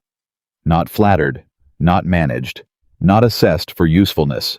Just seen for what you actually were in the way that required another person to pay real attention and believe what they found. Victor had seen her accurately too at the beginning. The difference was what he had done with what he saw. Alessandro had done something else. She didn't have language for what they were to each other yet. She didn't think she needed it. Not tonight. Tonight was about Victor Hale standing in an international terminal trying to run and being stopped.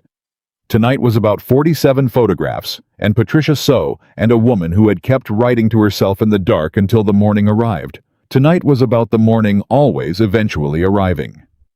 Get some sleep, she said. You look like you haven't in days. I'm fine. I know, she said. Get some sleep anyway. He almost smiled. The same almost as that first morning on the back steps, close enough that it counted.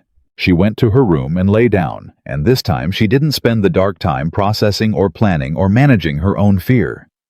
She lay there and thought about a classroom. 20 small faces. Questions she knew how to answer, and some she would have to learn to answer, and all of it, every single ordinary complicated moment of it, still waiting for her. She thought about how Victor had looked in her mind for 2 years like a wall. A permanent obstruction between herself and every future she could imagine.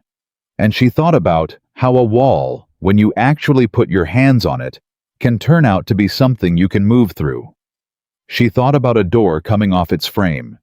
She slept.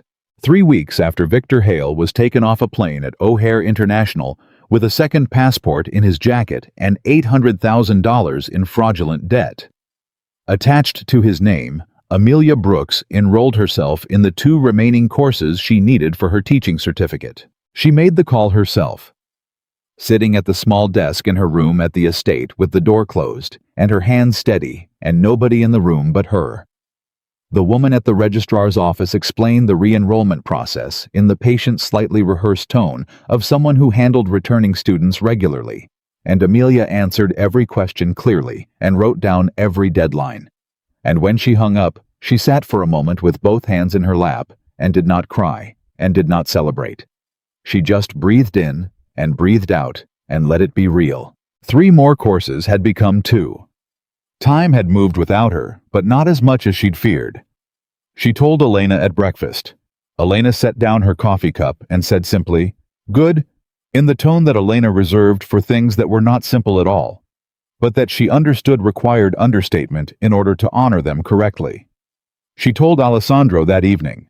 He was in the kitchen reviewing something on his laptop, and he looked up when she said it, and his expression did the thing she had come to recognize as his version of genuine response. Not a performance of happiness for her sake, but a real settling, like something he'd been holding could set down. "When do you start?" he asked. "Online modules begin Monday," she said. "The second course has a Tuesday evening component that's remote. I can do both from here if..." She stopped. "Actually, I wanted to talk about that, about how much longer I stay here." He closed the laptop. "There's no timeline," he said immediately. "I've said that. I know you have," she said. "But I'm not asking about your timeline. I'm asking about mine. And I think—" She sat down across from him. "I think staying here indefinitely is comfortable in a way that isn't entirely good for me. I think I need to start building something that's actually mine. A place. A routine.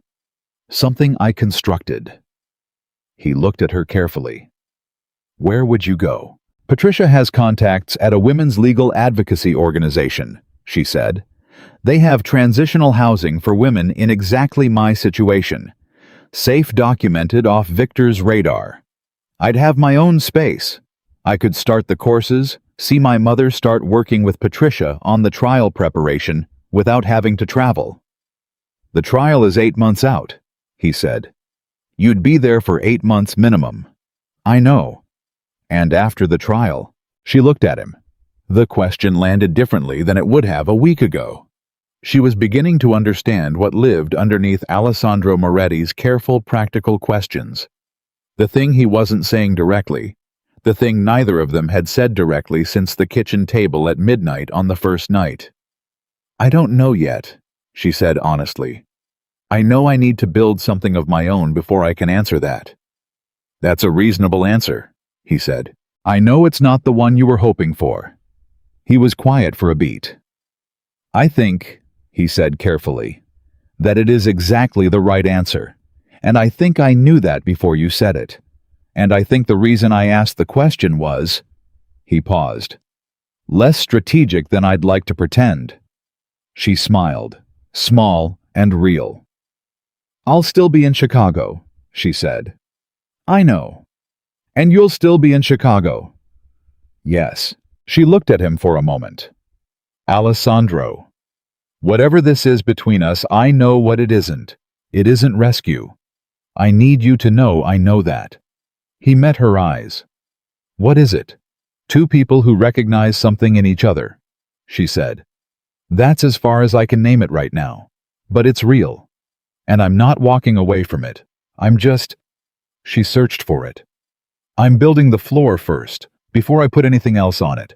He nodded slowly. And she could see in his face that he understood not just intellectually, but in the way of someone who had also learned the hard way that structures built on unstable ground do not hold. "Monday," he said. "We'll arrange the transfer Monday. I'll have someone go with you to the transitional housing to make sure the situation is properly established." "I'll go with Patricia," she said. "I don't need—" "Patricia is a lawyer," he said. "She doesn't carry a weapon."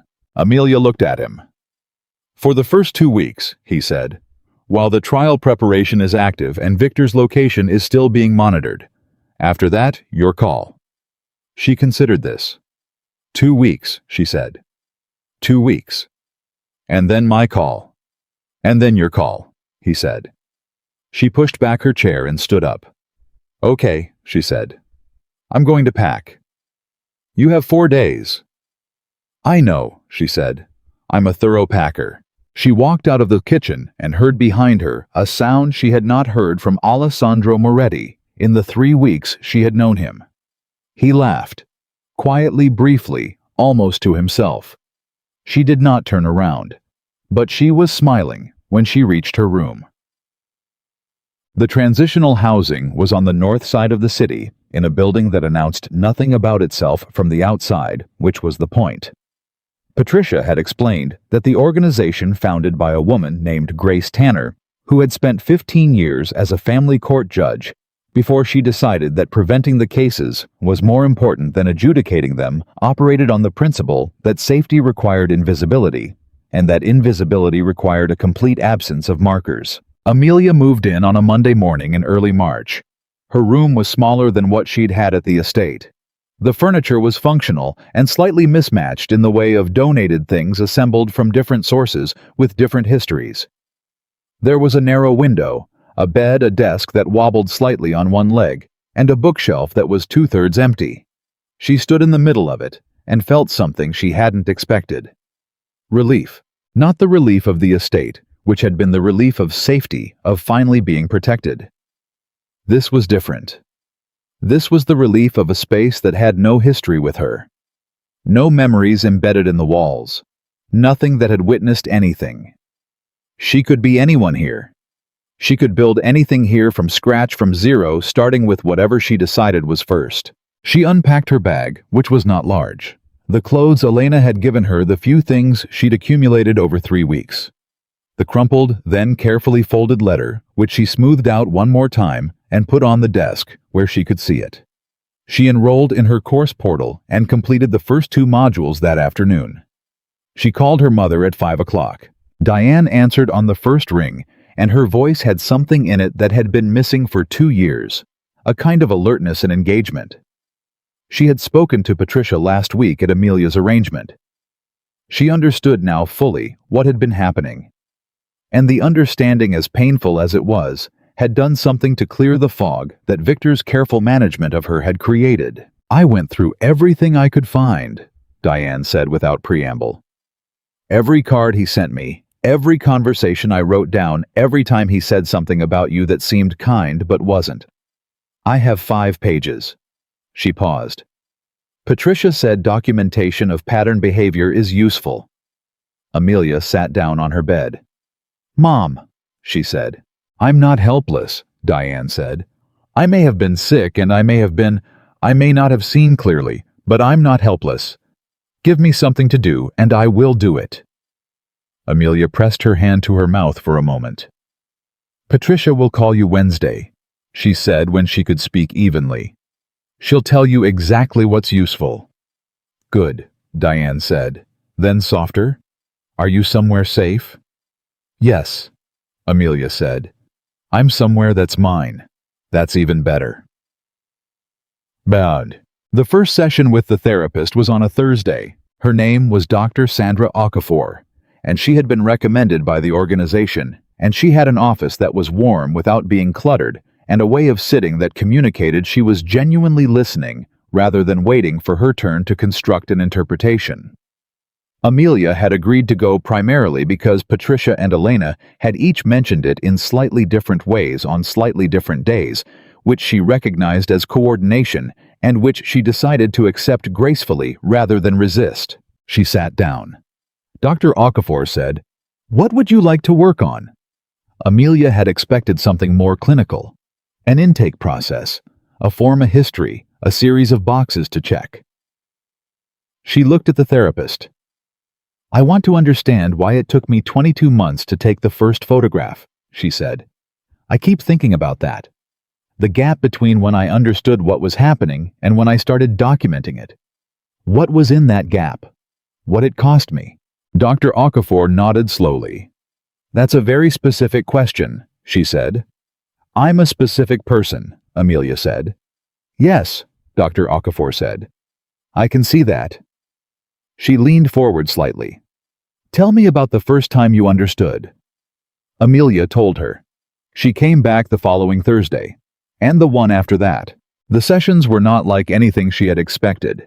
She had expected excavation, the painful linear process of pulling things out and examining them. What she found instead was more like orientation. Like learning to read a map of territory she had already crossed but never fully understood while she was in it. Dr. Okafor did not offer her interpretations, but asked questions that made Amelia construct her own, and the constructions that emerged were sometimes frightening, and sometimes clarifying, and occasionally unexpectedly were something close to freeing. She talked about the 22 months, about the mechanism of hope, how it functions as a survival tool in impossible situations, and how that same mechanism becomes the thing that keeps people inside what's destroying them. How hope is not weakness. How choosing to believe something might change is not stupidity. How she had not been blind or naive. She had been a human being trying to survive inside a situation designed to make survival require compliance. She talked about her mother, about the strange guilt of having protected someone from a truth they deserved to know, and how that protection had in its way been another form of the same silence Victor had built around her. She talked about Alessandro. Not in detail, not the logistics or the circumstances, because those were complex, and she didn't want to spend her therapy sessions explaining organized crime. But she talked about what it had meant to be seen, to have someone look at her accurately and respond not with exploitation, but with, she searched for the word for a long time. Respect, Dr. Okafor offered. More than that, Amelia said. He treated me like I was already intact, not like someone he needed to fix or help or manage. Like someone who was already whole and just needed space, Dr. Okafor said. Amelia looked at her. Yes, she said. Exactly. That's not a small thing, Dr. Okafor said. After 2 years of someone systematically dismantling your sense of your own competence being treated as competent by someone you respect, that lands differently. It scared me, Amelia admitted. At first, because I kept waiting for it to become conditional. For the moment when the respect turned out to be a setup for something. And it didn't. And how did that feel? Amelia was quiet for a moment. Like standing on ice and realizing slowly that it's thick enough to hold you. Dr. Okafor wrote something in her notepad, not quickly, thoughtfully, like she was choosing what to keep. The twist arrived on a Wednesday afternoon in late March, 5 weeks after Amelia moved into the transitional housing, and it came not from Victor or Lyle or any of the people she had been carefully tracking. It came from a direction she hadn't been watching. Patricia called at 2:15. I need you to sit down, Patricia said. Amelia was already sitting at her desk working through a course module. She closed the laptop. Tell me. Victor's lawyer filed a motion this morning, Patricia said. He's requesting that all physical evidence obtained by law enforcement following the night of the incident be excluded from the trial. On what grounds? Amelia said. He's arguing that the entry into the apartment by Alessandro Moretti and his associates constituted an illegal break-in that triggered the police response, and that any evidence gathered as a result of that police response is therefore fruit of an unlawful intrusion. Amelia was very still. He's trying to suppress the photographs, she said. Your photographs are not affected. You hold those independently, and they were gathered over a 2-year period preceding the incident. But the financial documentation gathered by law enforcement that evening, the evidence collected at the scene, the statements taken by officers on site. Patricia paused. Crane is good. This motion has legs. Can he win it? He might, Patricia said. Depends on the judge. The break-in was real, Amelia. Alessandro Moretti entered Victor's apartment without a warrant. The fact that what he found there was genuinely terrible doesn't change the procedural reality. The room was very quiet.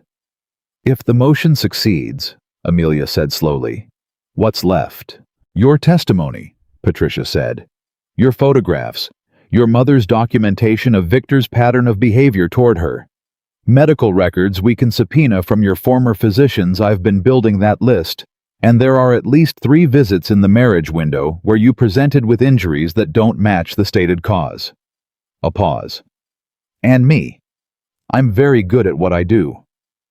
But the financial case, Amelia said. Victor's fraud charges would need to be rebuilt, Patricia said, through a different evidentiary path. And that's harder without the original documentation. Amelia pressed her hand flat on the desk, the familiar gesture grounding herself through the solid fact of a surface. When's the hearing on the motion? 3 weeks. What do you need from me? Right now, nothing. Let me work the counter-argument.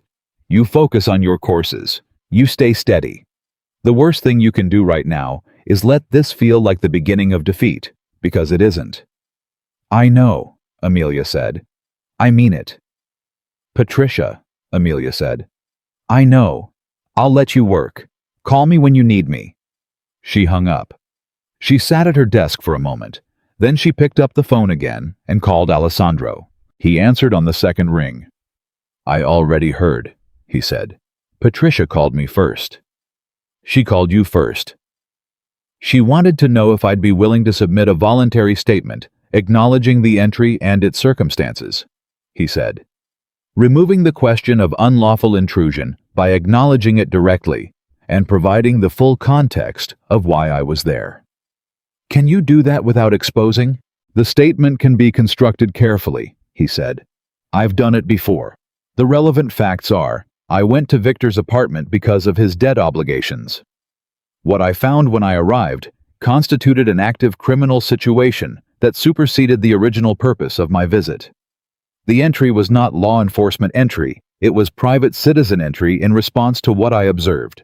He paused. It doesn't fix the suppression issue entirely, but it changes the framing of Crane's argument. It makes you a witness, she said. Yes. A witness who will be on record, who Victor's lawyer will cross-examine. Yes, he said again. She understood what that cost, what it exposed. Alessandro Moretti did not under normal circumstances voluntarily enter public legal proceedings. The nature of his business required a particular relationship with invisibility, and submitting a voluntary witness statement in a criminal trial was the opposite of invisible. You don't have to do that, she said. I know. Alessandro. Amelia, he said quietly. I know what I'm offering. I've thought about it. Let me think about things before you tell me not to do them. She was quiet for a moment. Okay, she said. Thank you. Don't thank me yet, he said. Crane is going to make the cross-examination very unpleasant. You'll survive unpleasant, she said. Yes, he said. I will. She heard something in the background on his end voices, movement, the ambient sound of his world going about its complicated business. And she was aware not for the first time of how completely different their lives were, and how strange it was that they had intersected so precisely, and what it meant that they were still weeks later talking to each other with this particular quality of honesty. How are the courses? He asked. The shift was deliberate, giving her something practical to stand on. I got a 94 on the first module assessment, she said. Of course you did, he said. Don't say of course, she said. I studied hard for that. I know you did, he said. That's why I said of course. She looked at the wall of her small room and felt the specific warmth of being known well enough that of course was the right answer. Go back to work, she said. Let Patricia figure out the motion. I'll talk to you later. Later, he said, and hung up. She opened her laptop and returned to the course module. She read the same paragraph 3 times before it settled. Then it settled, and she continued. She was not defeated. The motion was a problem. It was a real problem, but problems were not the same as walls.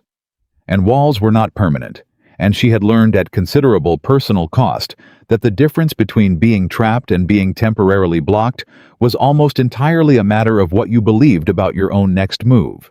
She believed in her next move. The hearing on Crane's suppression motion was on an overcast Tuesday morning in April. Amelia sat in the 3rd row of the gallery with Patricia beside her and Diane on her other side. Her mother had insisted with a calm finality that Amelia recognized as genetic that she was going to be there, and that was not a discussion, and she watched Robert Crane build his argument with the practiced efficiency of a man who had dismantled prosecutions before and knew which load-bearing walls to target. He was good. Patricia had said so, and she was right. But Patricia was better. She stood up and she built the counter in the methodical, unhurried way of someone who had prepared for this specific argument for 3 weeks and had not wasted a single day of preparation. The entry was private.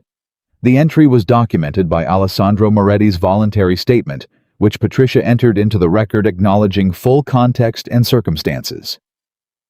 The financial documentation in question had been gathered not solely on the basis of the entry, but through an independent investigation already underway by the Financial Crimes Unit of the Illinois State Police, an investigation that had begun 6 weeks prior to the night of the incident, based on a separate referral that had nothing to do with Alessandro Moretti. Patricia had found that referral. She had found it because she was Patricia So, and she was very good at her job, and she had spent 3 weeks looking for exactly that thread. Crane had not known about the independent investigation. The moment Patricia introduced it, Amelia watched him pause. A small pause. Controlled, but real. The judge recessed for 30 minutes. When she came back, she denied the motion. The financial documentation would stand. Diane grabbed Amelia's hand. Amelia held it and looked straight ahead and did not cry in the courtroom because she had decided she was not going to cry in the courtroom, but she let her mother hold her hand as tightly as Diane needed to, and she breathed in and breathed out and let it be real. Victor at the defendant's table did not turn around, but she saw his shoulders from behind, and she watched them drop a fraction of an inch when the ruling came, and she understood that even he had believed the motion might work. Even he had been counting on it. Patricia gathered her papers and leaned over and said very quietly, "That's round 2. "What was round 1? Amelia murmured. "You walking out of that apartment?" Patricia said. She went home that afternoon. Her home, the small room with the wobbling desk and the 2/3 empty bookshelf, and she sat down and she finally cried. Not from pain, not from fear, from something she didn't have a clean name for, that was adjacent to relief and adjacent to grief, and was also somewhere underneath something quiet and steady that she thought might be the early form of pride. She had done that. Not alone, she understood that. Patricia Alessandro's statement, her mother's documentation, 3 weeks of preparation. But the thing that had held it all together, the spine of the whole structure, the photographs, the 2 years of careful evidence, the decision not to disappear, even when disappearing would have been easier, that had been her. The wobbling desk did not wobble when she pressed both hands flat on it. She had shimmied the short leg with a folded piece of paper 2 weeks ago, and it had held ever since. She thought that was probably a metaphor. She decided not to examine it too closely. She called Alessandro. "I heard," he said. "How did you hear already?" "Patricia texted me from the courthouse." "She texted you before she texted me." "You were sitting next to her," he said. "She told you in person." "That's fair," Amelia said. She leaned back in the chair. "Your statement helped. The independent investigation was what actually won it, but your statement changed the framing enough to make it viable." "Patricia won it," he said. "Don't let her be modest about that." "Patricia is not modest about anything," Amelia said. "No," he said, "she isn't." A pause that was comfortable in the way their pauses had become comfortable, not empty, not awkward, just two people sitting with the fact of each other. "I want to see you," he said. The sentence was simple, direct, not maneuvered or managed, just the clean fact of what he wanted offered without strategy. She was quiet for a moment. "Not at the estate," she said. "Somewhere neutral." "Wherever you want," he said. "There's a place near the university," she said. "A coffee shop that's been there for about 40 years. It's ugly, and the coffee is genuinely mediocre, but the booths are private and nobody will look at us." "Saturday," he said. "Saturday," she said. 10 o'clock. She hung up and looked at the bookshelf 2/3 empty. She had a list of books she'd been wanting to read for 2 years. She pulled out her phone and opened a browser and started an order. 7 books. A full shelf's worth. Things Victor had called pretentious or impractical, or simply a lot. "Amelia, you don't need that many books." She ordered all 7. She ordered an 8th one for good measure. Then she went back to her course module and worked until 11 o'clock, and when she stopped, her brain was pleasantly tired in the clean way of having actually used itself, and she lay down, and she thought about the classroom that was getting closer, and she slept. Saturday arrived the way good things arrive, when you've learned not to demand too much of them quietly, without fanfare, as just another morning that happened to matter. The coffee shop was everything she had described, 40 years of accumulated character vinyl booth seats that had been repaired more than once. A smell of coffee that had soaked into the walls so thoroughly that the walls themselves seemed caffeinated. It was not beautiful. It was completely real. Alessandro was already there when she arrived. He was sitting in the back booth with his hands around a coffee cup, and he looked different from how he looked at the estate, not diminished, more specific. Like she was seeing him in his actual context rather than the context of crisis and management. He was wearing a gray sweater, and he looked like a man who hadn't slept quite enough and who was used to that. She slid into the booth across from him. "Mediocre coffee," she said. "Very mediocre," he agreed. "I've had 2 cups."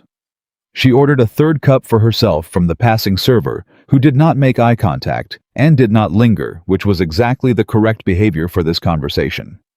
They sat for a moment. "How's the course?" he asked. "I submitted my first full lesson plan draft this week," she said. "For a 7th grade English class. The assignment was to pick a text and build a 2-week unit around it. I picked To Kill a Mockingbird." "Of course you did," he said. She pointed at him. "There it is again." "You're a very consistent person," he said. "Once I understand the pattern."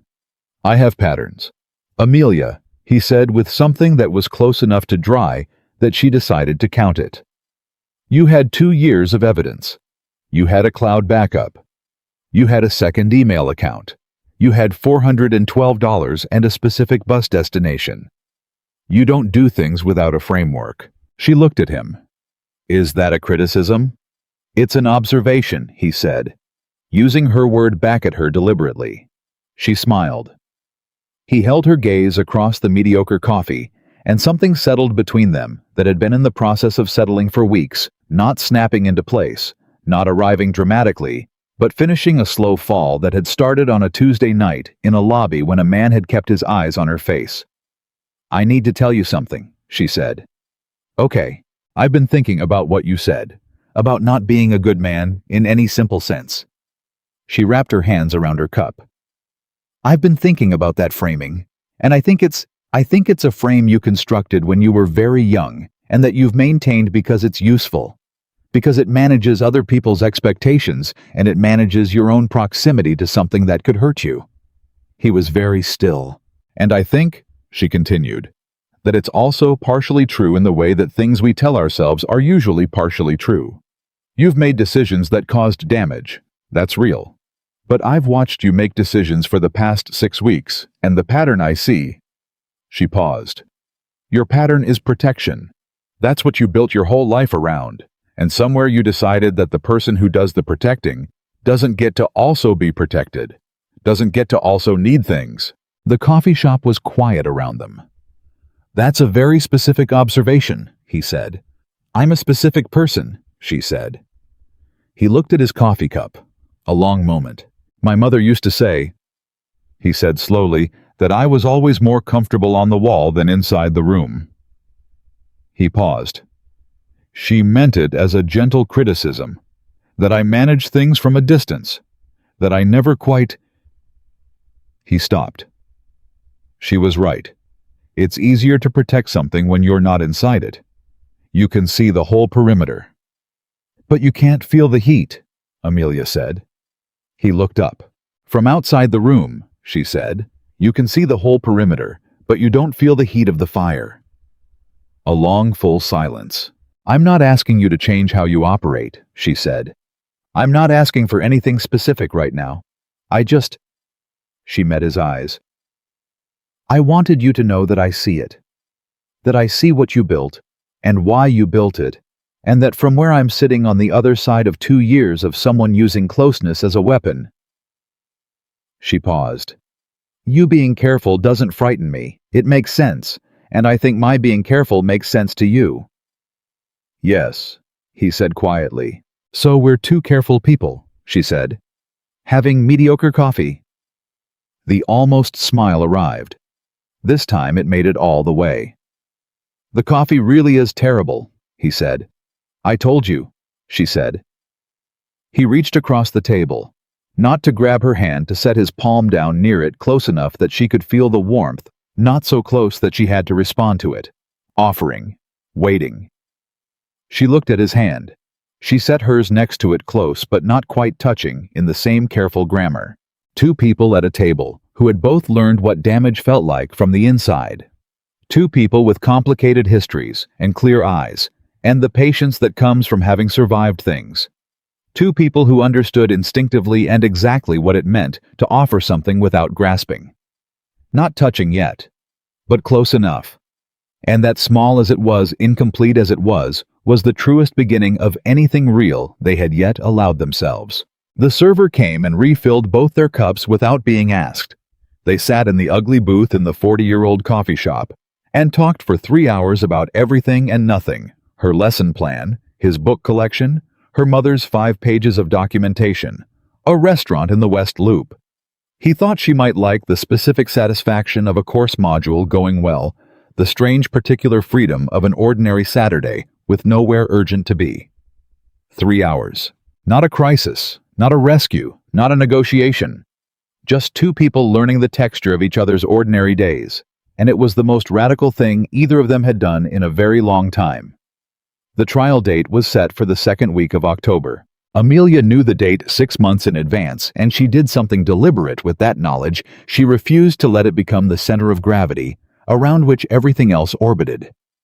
She had watched that happen to other women in the transitional housing women, who were also waiting for courts and hearings and verdicts. And she had seen how the waiting could eat a person if you let it. How it could become a second imprisonment, a different kind of trap living inside a future moment instead of living in the present one. She chose the present. She finished her first course in May with a grade that made her professor send a separate email, noting that her lesson plan unit had been used as an exemplary model for the other students in the cohort. She read that email 3 times. Not from vanity, from the specific hunger of someone who had been told for 2 years that her intelligence was a liability, a form of arrogance, something that made her difficult. She read it 3 times and let it correct the record. She started the second course in June. She saw Alessandro on Saturdays consistently at different places across the city. The mediocre coffee shop became a rotating series of locations, each chosen by whoever suggested the meeting that week. And she noticed that his choices tended toward places with good sight lines and multiple exits, which was both a security habit and she suspected a metaphor he was unaware of. Her choices tended toward places with interesting things on the walls, which was probably also a metaphor. They talked on the phone on Tuesday evenings and sometimes Wednesday mornings, and occasionally at odd hours when one of them had something that needed to be said before it could wait until Saturday. She told Dr. Okafor about the Saturdays. Dr. Okafor said, "How does it feel?" Amelia thought about it genuinely before answering, which she had learned was the only way to answer Dr. Okafor's questions usefully. "Like building something that has a real foundation," she said. "Slow, but solid. And the pace?" "The pace is right," she said. "The pace is exactly right." Dr. Okafor wrote something in her notepad. "You said once that Victor's attention felt like being seen," she said. "What does Alessandro's attention feel like?" Amelia looked at the ceiling for a moment. "Victor's attention felt like being held under a light," she said. "Like being examined. You always knew the light could be turned off or turned into something else. You were always performing for it." She paused. "Alessandro's attention feels like standing in a room where someone left a window open. You don't have to perform for fresh air. It's just there." Dr. Okafor looked at her for a long moment. "That's the most important distinction you could draw," she said. "I know," Amelia said. "It took me a while to understand I was allowed to use it as a measure." In July, something happened that nobody had anticipated. Crane filed a new motion, not suppression this time, but character evidence. He had located 3 people willing to testify that Amelia had exhibited in the period preceding the marriage, and in the early months of it, what he characterized as erratic and emotionally volatile behavior. A former co-worker, a neighbor from her previous apartment, a woman who had once been a mutual acquaintance of her and Victor's.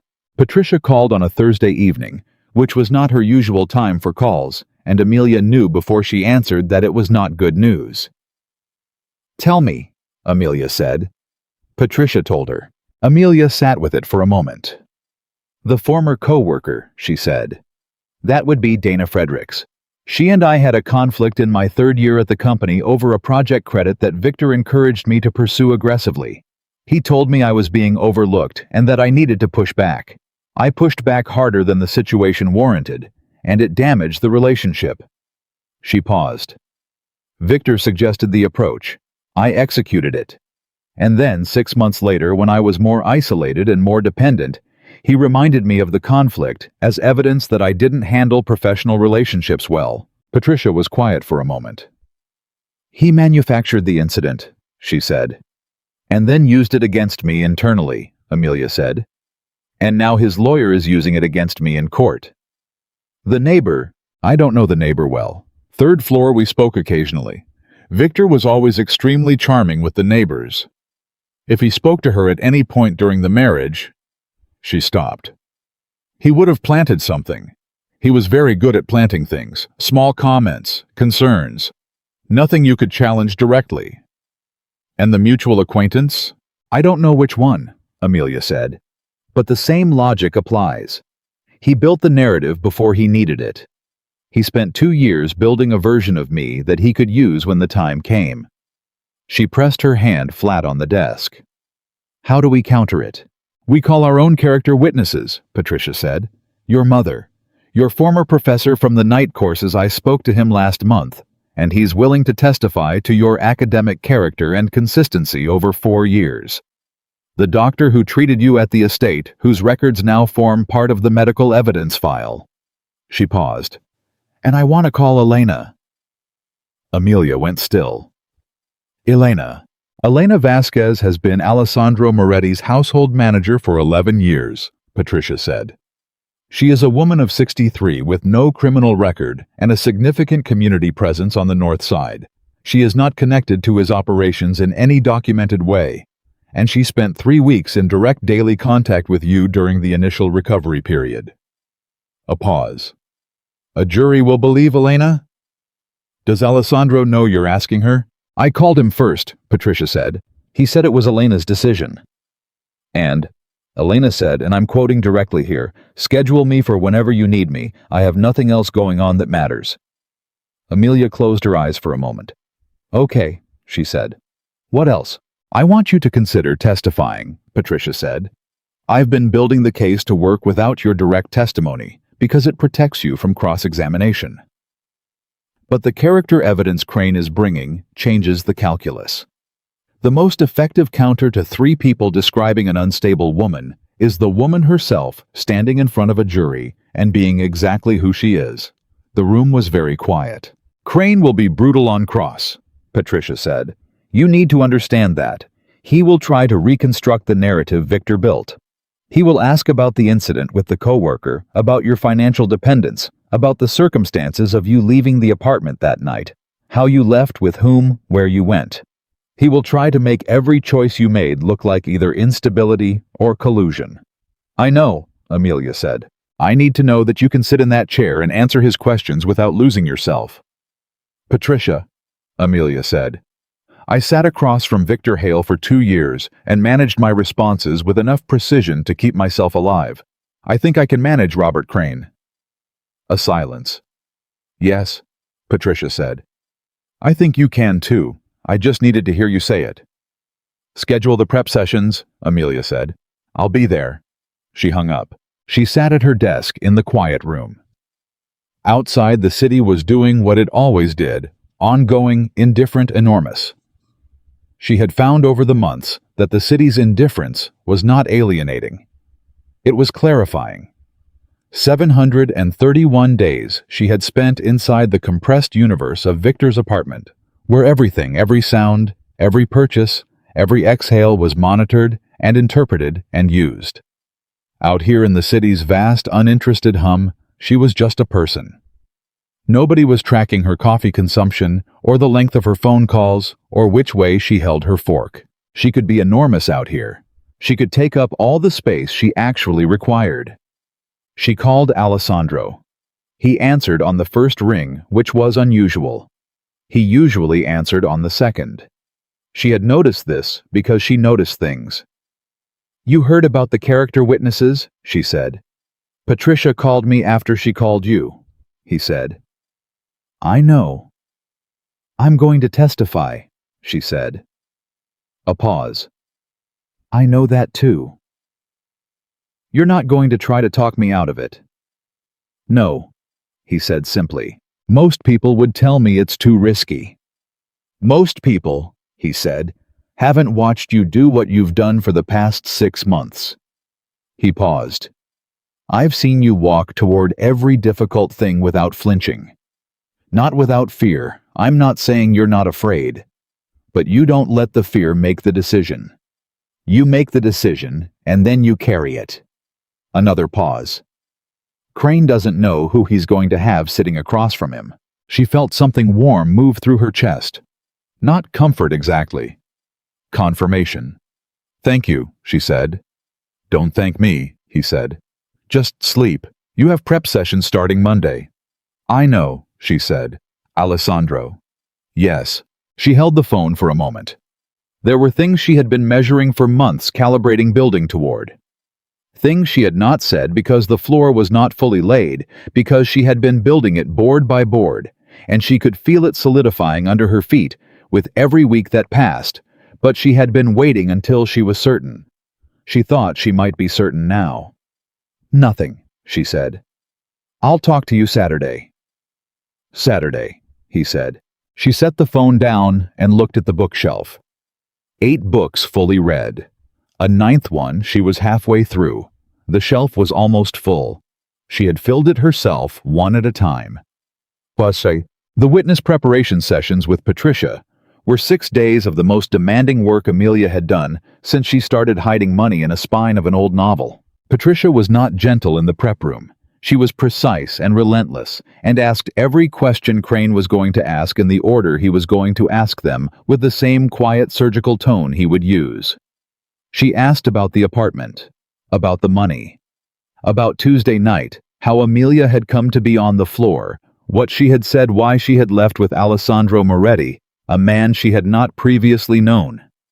That last question was the one Patricia kept returning to. "The jury is going to wonder," Patricia said. "A woman in crisis leaves her apartment with a man connected to organized crime. Crane will make that look like either stupidity or complicity. How do you explain it?" "I explain it honestly," Amelia said. "Show me." Amelia sat up straight in the prep room chair. She thought about the lobby, the elevator, the 42 floors, the cold air outside. "He extended his hand," she said. "Not grabbed, not pulled. Extended it and waited, and told me I didn't have to be afraid of him. And I had been afraid for 2 years, afraid constantly, acutely, specifically. And the thing I felt in that moment was not fear. After 2 years of learning to read danger in human beings with extraordinary precision, I looked at this man, and I did not feel danger." She paused. "I felt like someone had finally opened a door. I took his hand and I walked through it, because I had been trying to get to a door for 2 years, and there it finally was." Patricia was very still across from her. "Say that?" Patricia said quietly. "Exactly that. On the stand. Say exactly that." "I will," Amelia said. "The jury needs to understand it in their bodies, not just their minds," Patricia said. "They need to feel what you felt. When they feel it, they'll understand every choice you made." "Do you feel it?" Amelia asked. Patricia set down her pen. "The first time you told me about the bus ticket," she said. "I went home and I sat in my car in my driveway for 20 minutes. She picked the pen back up. "Yes, I feel it." The night before the trial, Amelia could not sleep. She lay on her back in the dark room, and she did not fight the wakefulness. She had learned from Dr. Okafor from months of practice that the body sometimes needs to sit inside a thing without being managed. So she lay there, and she let herself think about everything. She thought about Dana Fredericks and the project credit and Victor's voice in her ear, telling her she was being overlooked, coaching her toward a conflict that would later become ammunition. She thought about the photographs, 47 of them.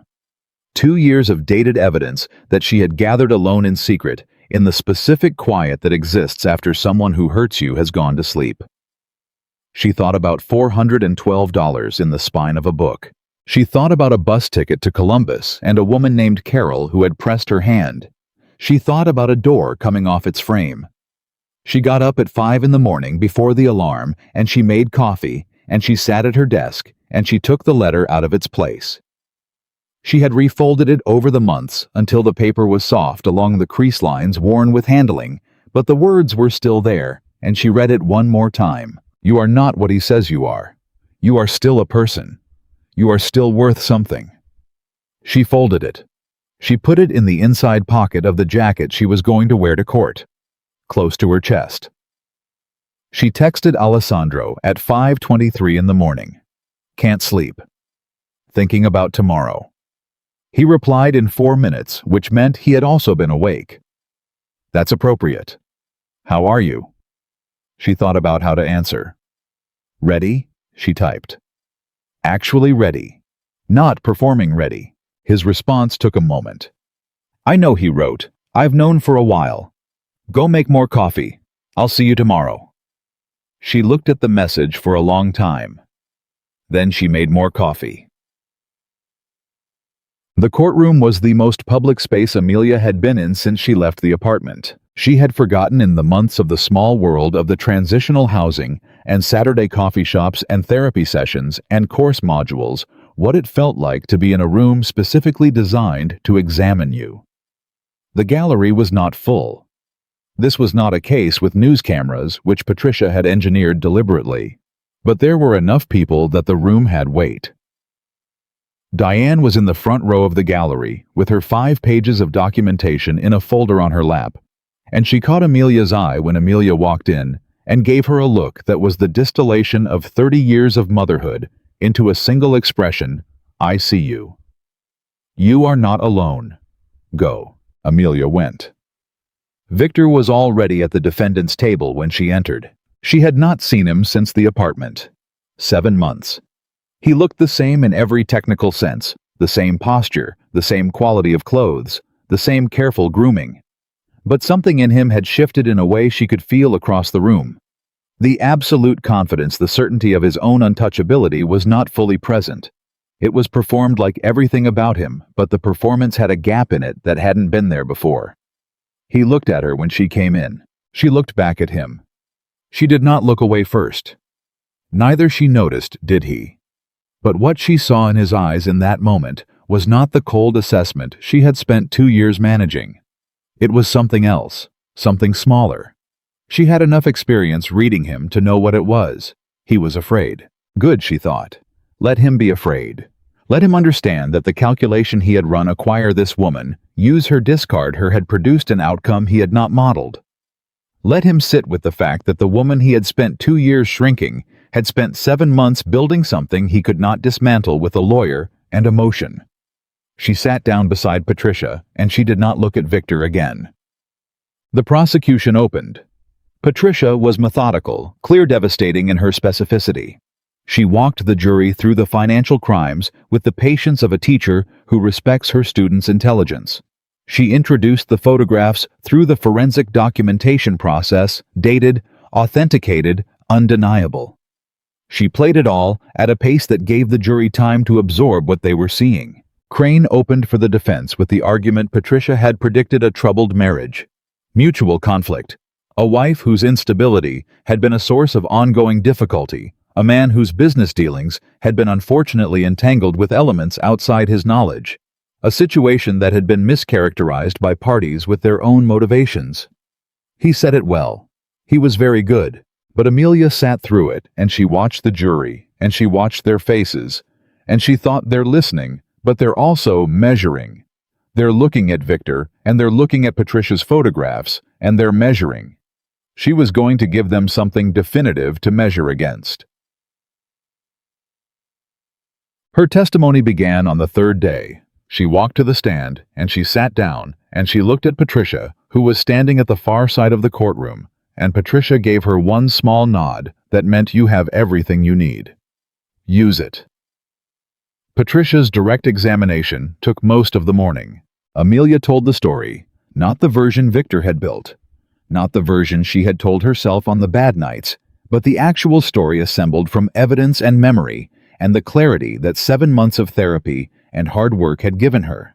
She told it in the third-person way. She had described things to Dr. Okafor, then pulled back into the first person when Patricia asked her something that needed the weight of I.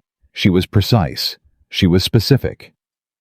When she described the first time the kitchen, the burned dinner his hand, she told it without drama, in the flat, clear voice of someone reporting facts, and the flatness was more devastating than any performance would have been. The jury was very quiet. When Patricia asked about the photographs, Amelia explained them with the same quiet precision. how she had started. Why?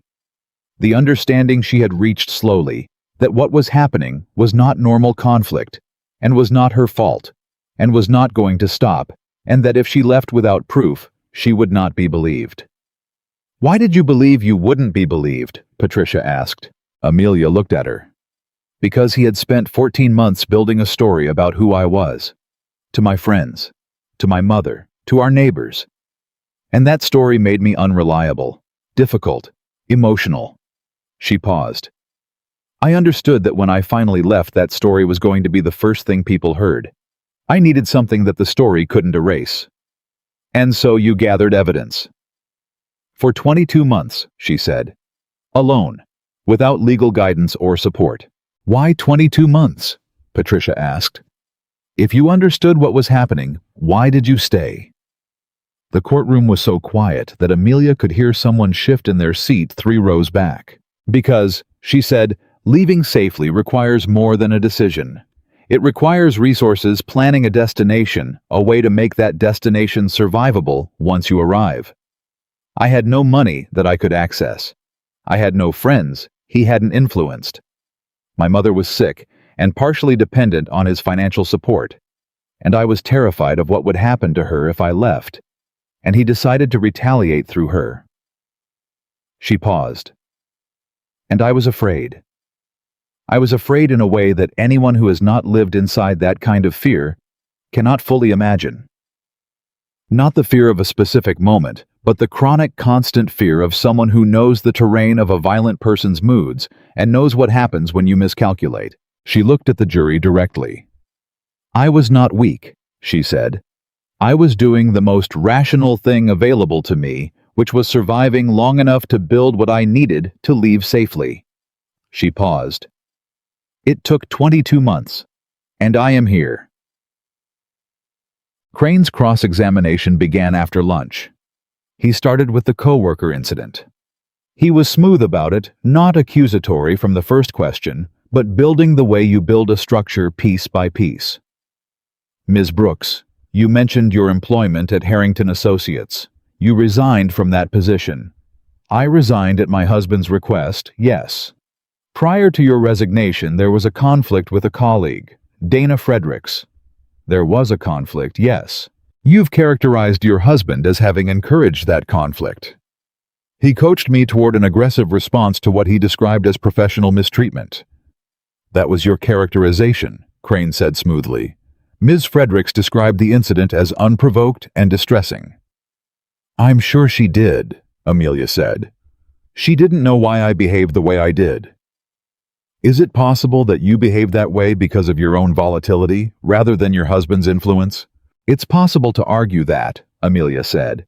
"It's not accurate." "How can you be certain at this distance of your own motivations?" "Because I kept a letter," she said. Crane paused. "I wrote things down," she said, "about what was happening, about who told me what and when and what I did in response. I didn't keep it to use in court, I kept it to keep myself sane. But it's accurate." She paused. "I am a very precise person, Mr. Crane. My husband relied on that. He told me exactly what to do because he knew I would execute it precisely. That precision is also why my records of what happened are detailed and specific." Crane shifted. "Let's discuss the night of the incident. You left your apartment with Alessandro Moretti." "Yes." "A man you had never met." "Yes." "A man with a documented history of involvement with criminal organizations in the Chicago area." "A man who extended me his hand and waited to see if I would take it," she said. "Yes." "You left your home in the middle of the night with a stranger connected to organized crime." "I left a place where I was being beaten by my husband with a man who offered me a way out," she said. "If a stranger had been standing outside a burning building and offered me their hand, I would have taken it. The relevant fact is, the building was burning. The relevant fact is my husband's hand had just been raised over my head." The courtroom was very still. Crane tried 2 more approaches. The financial dependence angle, she answered it by explaining precisely how financial dependence is constructed by abusers as a mechanism of control. The timeline angle. Why had she not called police before that night? She answered by explaining precisely the documented rates at which police involvement escalates danger in domestic violence situations, and the specific fear she had of retaliation against her mother. She answered every question. She did not raise her voice once. She did not lose herself once. When Crane sat down, Amelia looked at Patricia, and Patricia gave her the smallest nod she had ever given, the nod of someone who did not want to be dramatic but could not fully contain their own response. The verdict came on a Friday afternoon. 7 hours of deliberation.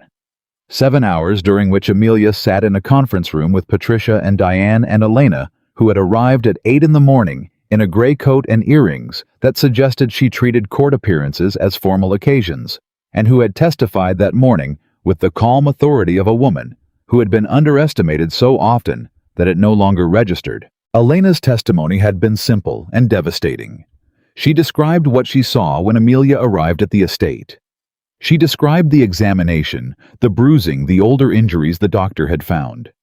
She described the way Amelia had moved through the house in those first days, apologizing for eating, asking permission to sit down, flinching when anyone moved quickly. "And over the 3 weeks she was with you," Patricia had asked, "did you observe any change in Ms. Brooks' behavior?" "Yes," Elena said. "What did you observe?"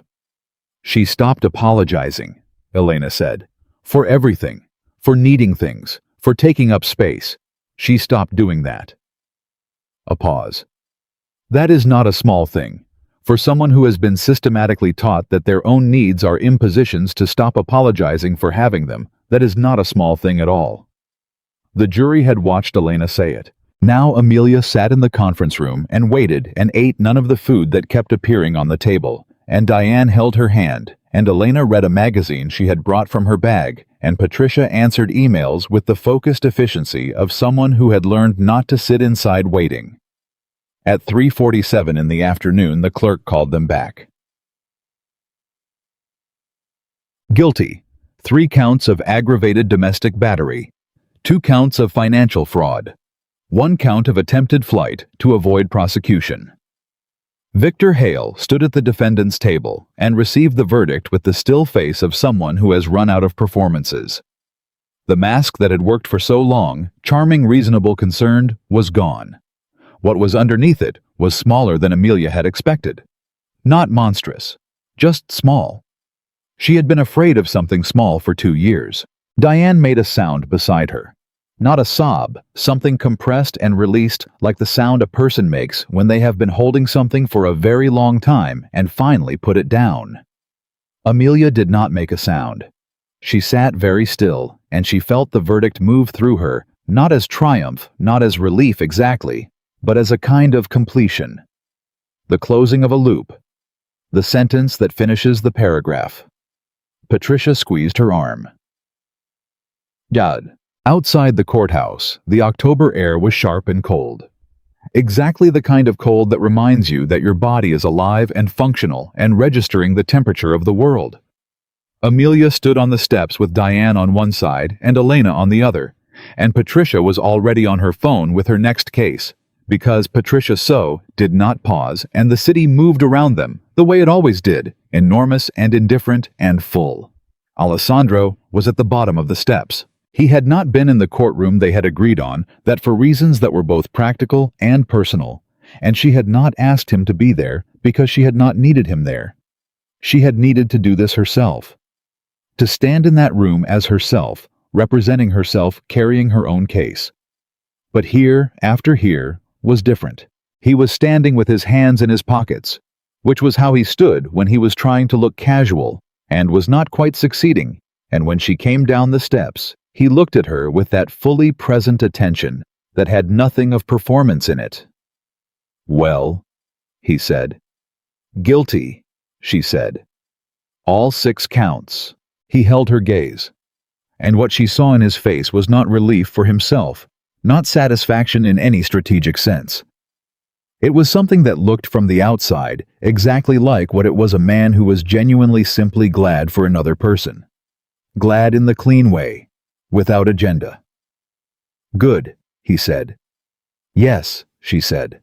Diane said something about finding coffee, and Elena agreed with the alacrity of a woman who understood when a conversation needed space, and they moved off toward the corner, leaving Amelia standing in front of Alessandro in the October cold.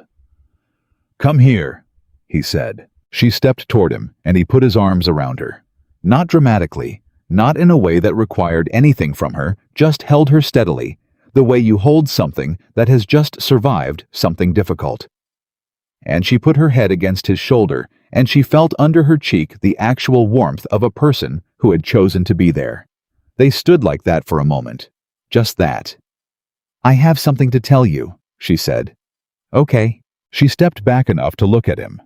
The October light was pale and clear, and she could see him very well. "I've been building a floor," she said. "For 8 months. Carefully. I told you I needed to do that before I could put anything else on it." "I remember." "I think the floor is built," she said. He looked at her steadily. "I'm not saying I know what this is yet," she said. "I'm not saying I have a plan. I'm saying the thing I was waiting to be certain of. I'm certain of. That you're not Victor. That what you do when you look at me is not what he did. That the way I feel when I'm with you is not the feeling of someone who is managing a dangerous situation. It's the feeling of someone who is standing on solid ground with another person who is also standing on solid ground." "Amelia, I'm not finished," she said. He was quiet. "I spent 2 years invisible," she said. "I spent 7 months becoming visible again, and I want to be visible to you. Not as someone you rescued, we've already talked about that, and we both understand that's not what this is. As someone who chooses you, with full information, with clear eyes." She paused. "That's what I'm saying, that I choose this. Whatever this is, however it grows, I choose it." Alessandro looked at her for a long moment. The October wind moved between them and moved on. "I've been building something too," he said. "Not the same thing, not a floor exactly. More like," he searched for it, "learning to stand inside the room instead of on the wall." He paused. "It's harder than I expected. I've been on the wall for a very long time." "I know," she said. "I'm not finished either," he said. She waited. "I'm not the same man I was in October," he said. "Last October, before Tuesday night. I thought I knew what I was doing, and why, and what I was capable of feeling, and I thought the answers to all of those questions were settled and permanent." He paused. "You unsettled them. Not because you're dramatic, or because the circumstances were dramatic, but because you are the most precisely yourself person I have ever encountered. You know what you are. You know what you're not. And I haven't had that to look at before. Someone who sees clearly and still chooses to stay in the room." She looked at him. "I choose this too," he said. "Whatever it is, however it grows." The city moved around them, indifferent and vast. She reached out and took his hand. Not carefully this time. Not the cautious, almost touch of the coffee shop booth. She took his hand the way she had taken his hand on the floor of the apartment, because it was extended and she was ready, and there was a door in front of her that she had chosen to walk through. He closed his fingers around hers. Bethany. 6 months later, Amelia Brooks stood in front of a classroom for the first time. 7th grade. 23 students. A room that smelled of pencil shavings and industrial cleaner, and the specific compressed energy of 23 young people who had not yet decided whether this particular adult was worth their attention. She stood at the front, and she looked at them. She thought about a woman in a charcoal blazer on a sidewalk in October, talking to herself about being okay. She thought about an old novel on a shelf with $412 hidden in its spine. She thought about 47 photographs. She thought about a door coming off its frame. She thought about the letter, which was now pressed flat and framed on the desk in the apartment she had moved into in February. Her apartment, her name on the lease. Her furniture chosen piece by piece, her bookshelf full. The letter was framed in the simplest frame she could find. Just white wood, and it sat on her desk, where she could see it every morning when she sat down. You are not what he says you are. You are still a person. You are still worth something. She had written those words to herself in the dark alone, with no evidence that any of it was going to be true. Every single word had turned out to be true. She looked at her 23 students. "My name is Ms. Brooks," she said. "We're going to start today with a question. I want you to think about a story. You know any story, one you've read or heard or watched, and I want you to tell me, what was the moment when everything changed for the person in that story? Not the happy ending, the moment right before it. The moment when someone decided to do something different." 23 faces looked at her. One hand went up, then another, then 6 more. Amelia called on the first hand and listened with her full attention to a 12-year-old boy who had something to say, something real and specific, and she looked at him the way someone looks when they want you to know that what you're saying matters. The way a person looks when they are fully, completely present. The way she had been looked at when she needed it most. And now she was the one giving it. This was the classroom. These were the 23 faces. These were the questions she was here to help answer. She had survived everything that tried to stop her from reaching this room. And now she was here standing inside the life that had always been waiting for her. Not restored, not rescued, not handed back to her by anyone else's grace, but built board by board, choice by choice, word by word, by her own 2 hands. Amelia Brooks had not just survived. She had arrived.